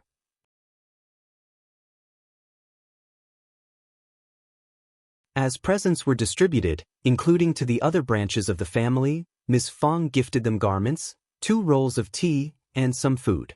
And in secret, Ms. Yen was given a pair of gold bracelets as a token of affection. Ms. Fang kindly instructed Xiao Xian to select whatever items she desired and take as many as she pleased. These items were intended for Shao Yunduan. Despite being part of the shared savings, Ms. Fang displayed great generosity in offering them. However, Xiao Xian wasn't particularly drawn to these possessions, as she didn't feel a lack of anything in her life. Being treated like a daughter by First Madam, she had received numerous presents from her that were valuable and extravagant, encompassing a wide range of categories, including everyday household necessities. Xiao Xian had been graciously bestowed with an assortment of needlework supplies, including a complete set of bronze needles and threads made from silk, gold, silver, and other materials in a myriad of colors. However, Xiao Xian only chose a handful of garments suitable for her to wear in the village, along with a few ornaments. She also selected some writing tools such as ink and paper for Shao Yunduan. Content with her choices, she expressed gratitude and mentioned that she could acquire more when the need arose. Upon witnessing Xiao Xian's modest selection, Ms. Fang presented Xiao Xian with an additional bonus of 500 liang as a gesture of appreciation. Xiao Xian graciously accepted the bonus. While the first section of the family was immersed in the lively celebrations, Shao Liulang had been conspicuously absent throughout the entire event. Rumors circulated that he had a close friend at the college who encountered some trouble, and he had gone to offer assistance. The first section of the family neither confirmed nor rejected this excuse. In fact, they seemed indifferent to Shao Liulang's absence, showing little concern or interest in the matter.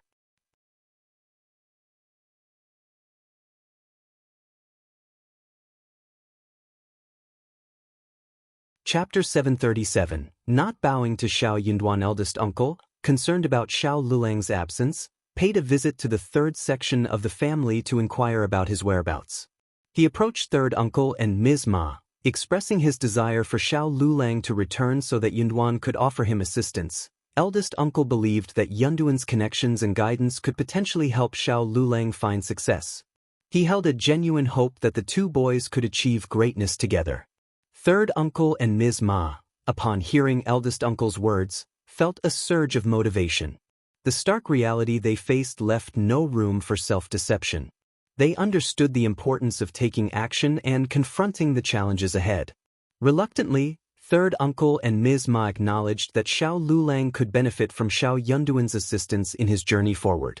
They had privately conveyed this notion to Shao Liulang, but he adamantly refused to accept it. He was unwilling to confront the truth. Xiao Liulang held on to the belief that Xiao Yunduan would never genuinely help him. He was convinced that any aid offered would come with strings attached, reducing him to the role of a lowly servant, while Xiao Yunduan secretly mocked his efforts.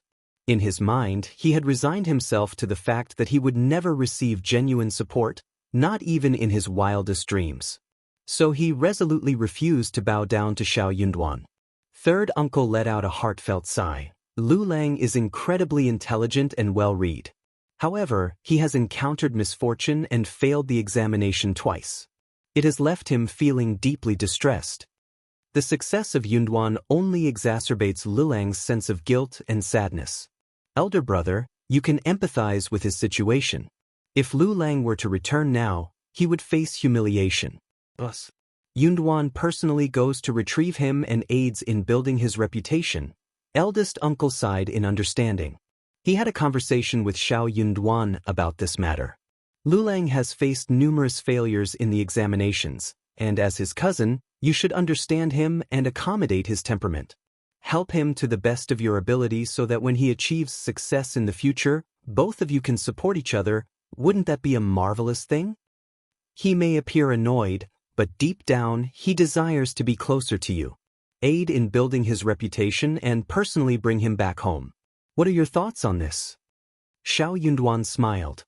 Dad, if it were cousin who had succeeded in the examination today, do you think he and his parents would take care of me, understand me, or come to our door to flaunt their success? Do you still remember that when I was falsely accused by the college, he laughed so gleefully, and his parents even advised you to stop my studies because they believed I would never achieve success academically. They even suggested I work in the fields instead. But now that I have become the provincial champion, I have never humiliated or mocked him. So why does he feel so humiliated? Why should I go and coddle him, flatter him? It all seems rather peculiar. Eldest uncle felt a sense of humiliation. How can you say that?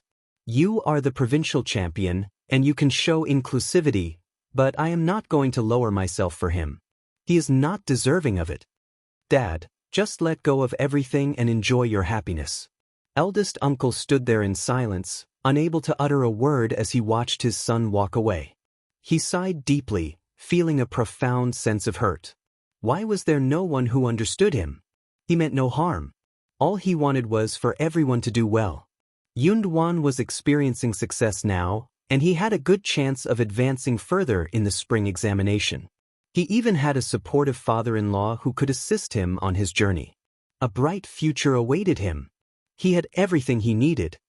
But why couldn't he show inclusivity and encourage Liulang to strive harder? Why get caught up in trivial matters?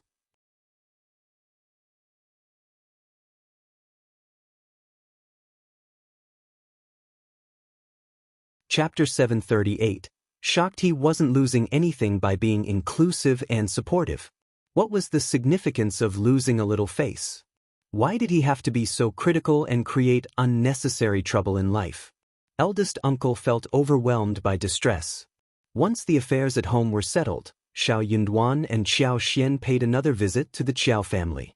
County Magistrate Qiao received them warmly, particularly Xiao Yunduan, whom he tried to cultivate a closer relationship with.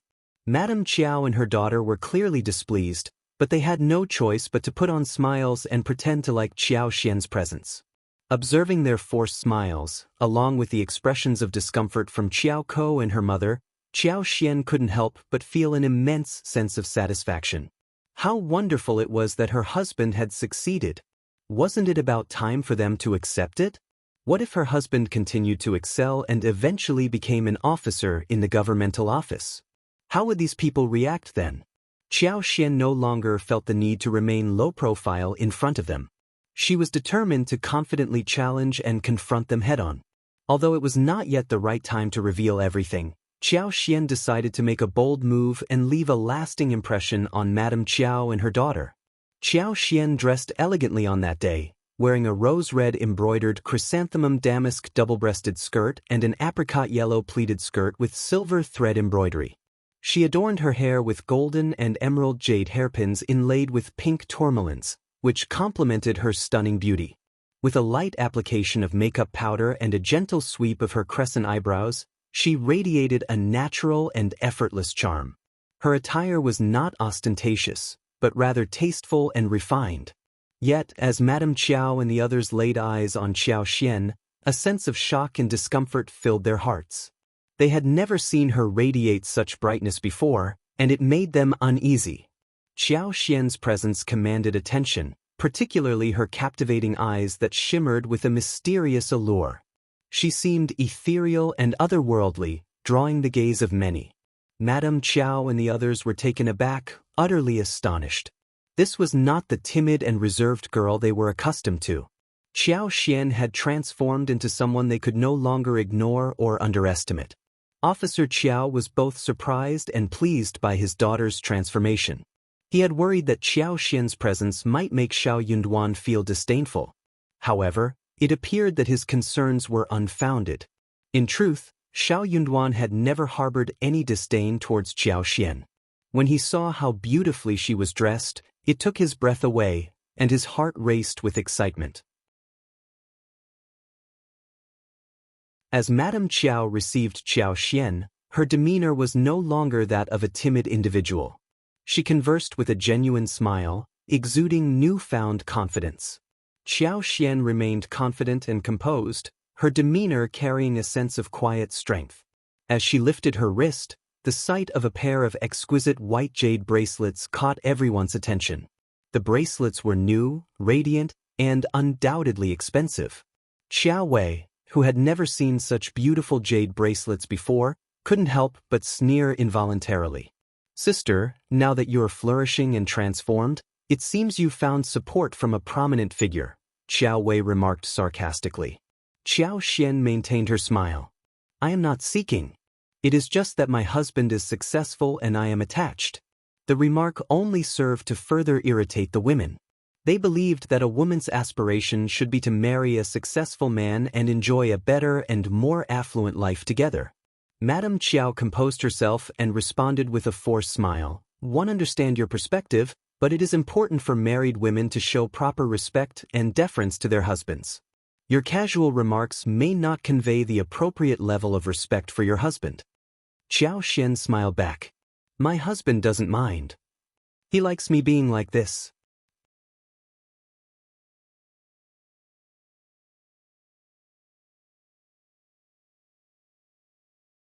Chapter 739. Not way to do Madame Qiao. "So I got tricked. Villain." Seeing that her own daughter was on the verge of exploding again, Madame Qiao found an excuse to separate Xiao Wei and concubine Du from the situation. Xiao Wei resisted leaving, but Auntie Ling intervened and guided her away. Now, only Madame Qiao, along with two trusted maids, Yuzan and Rui, remained in the room with Xiao Xian and Li Qiao. Madame Qiao's demeanor suddenly turned menacing, attempting to intimidate Xiao Xian. The original host, who had grown accustomed to being bullied, would have been frightened in this situation. But Xiao Xian stood her ground, unafraid of Madame Qiao's bluff. She was totally out of control now.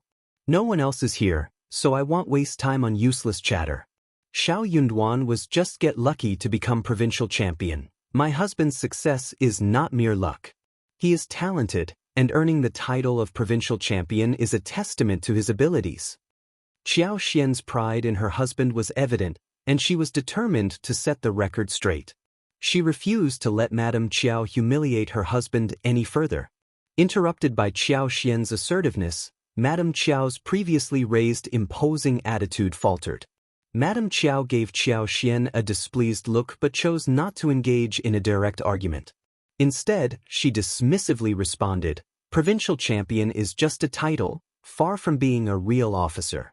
Many recommended men have failed to progress beyond this point.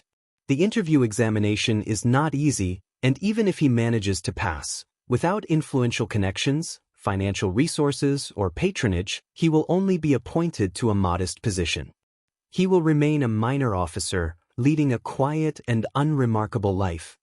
Old Master and your brothers hold positions in the governmental office, and we have influential connections in the capital. If Shao Yunduan wishes to navigate the bureaucratic landscape smoothly, he will require Old Master's assistance." Now you comprehend the situation, don't you? Xiao nodded. Yes, I understand. Good, I'm glad you've grasped it, Madame Qiao said, satisfaction evident in her voice. Now you comprehend your role and what you must do. As a daughter of the Qiao family, if you don't have our support, even a concubine could replace you once Shao Yunduan achieves his official position. He won't hold you in high regard. Madame Qiao was speaking candidly, urging Xiao not to become overly reliant on Shao Yunduan while neglecting her own family. Instead, she emphasized the importance of relying on her own family for support more than ever before. Xiao maintained a smile but remained silent. Madame Qiao continued, just go home and contemplate it. We will visit the Yuezhing family on double 9th day.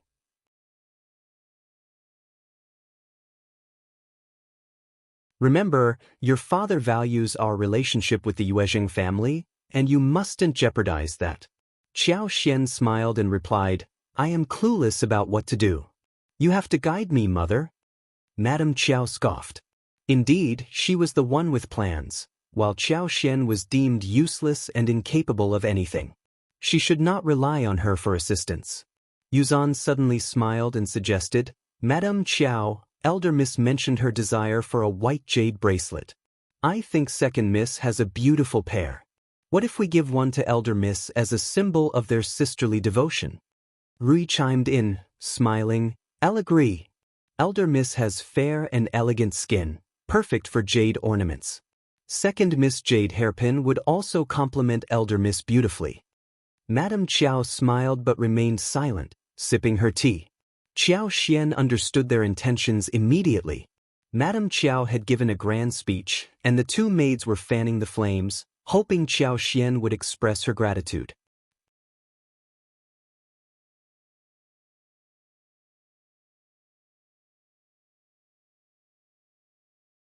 Chapter 740, Madame Qiao's stiffened smile. If Xiao were to heed the words of the two maids and hand over the hairpin and bracelet to Qiao Wei, it would imply her willingness to abide by Madame Qiao's advice, regardless of her personal agreement with it.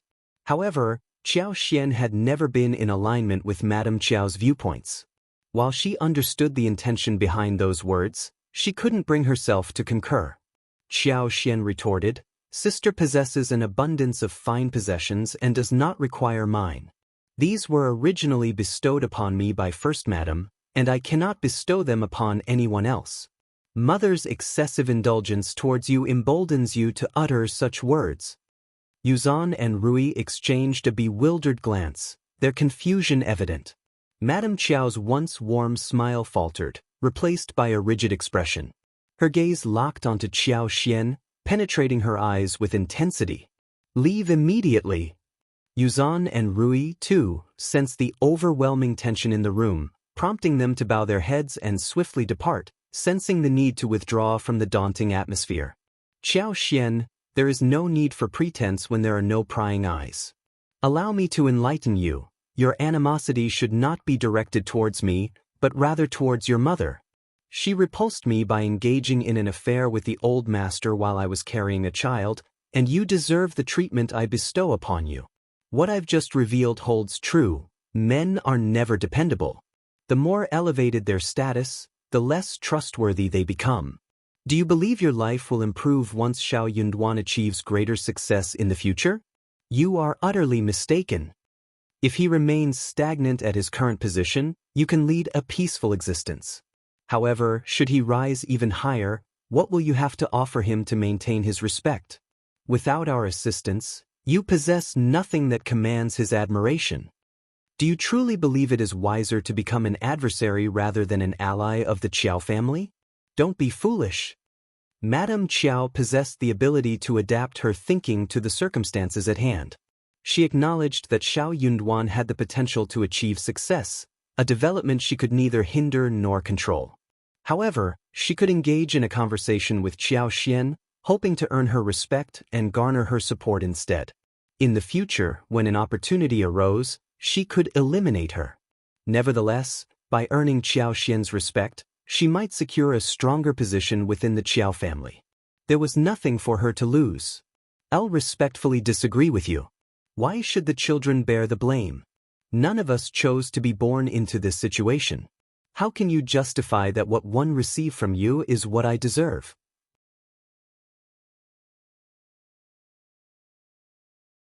Qiao Xian was unaware of the conflict between her mother and the concubines. She had not witnessed the events and therefore could not offer any insight. Qiao Xian had no recollection of her deceased mother and was at a loss for words regarding her. Moreover, the original host was not an enemy of Madame Qiao. If Madame Qiao disliked her, she could simply remove her from sight. There was no need for her to resort to more drastic measures such as causing her harm or even death. Qiao Xian found herself compelled to defend her own innocence. I am uncertain whether I can retain his affections. Equally unknown is whether your assistance would be of any use to me. Let us observe what unfolds. You, Madame Qiao sneered. You do have your own plans. Don't wager everything. I'll believe I want. Qiao Xian smiled. If my husband's achievements do not surpass this level, you will naturally disregard me. However, if my husband attains significant success, you will undoubtedly seek me out, won't you?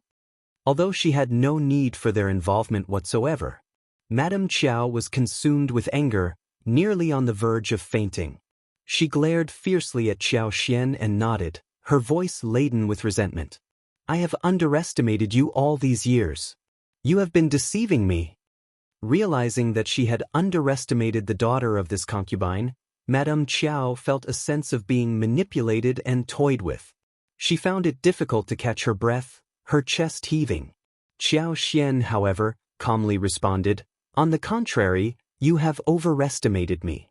After all, you orchestrated this situation, didn't you? Bah! You're tuning in to the Wang Lin's Journey YouTube channel. Don't forget to subscribe and join us on this journey to catch the most captivating stories.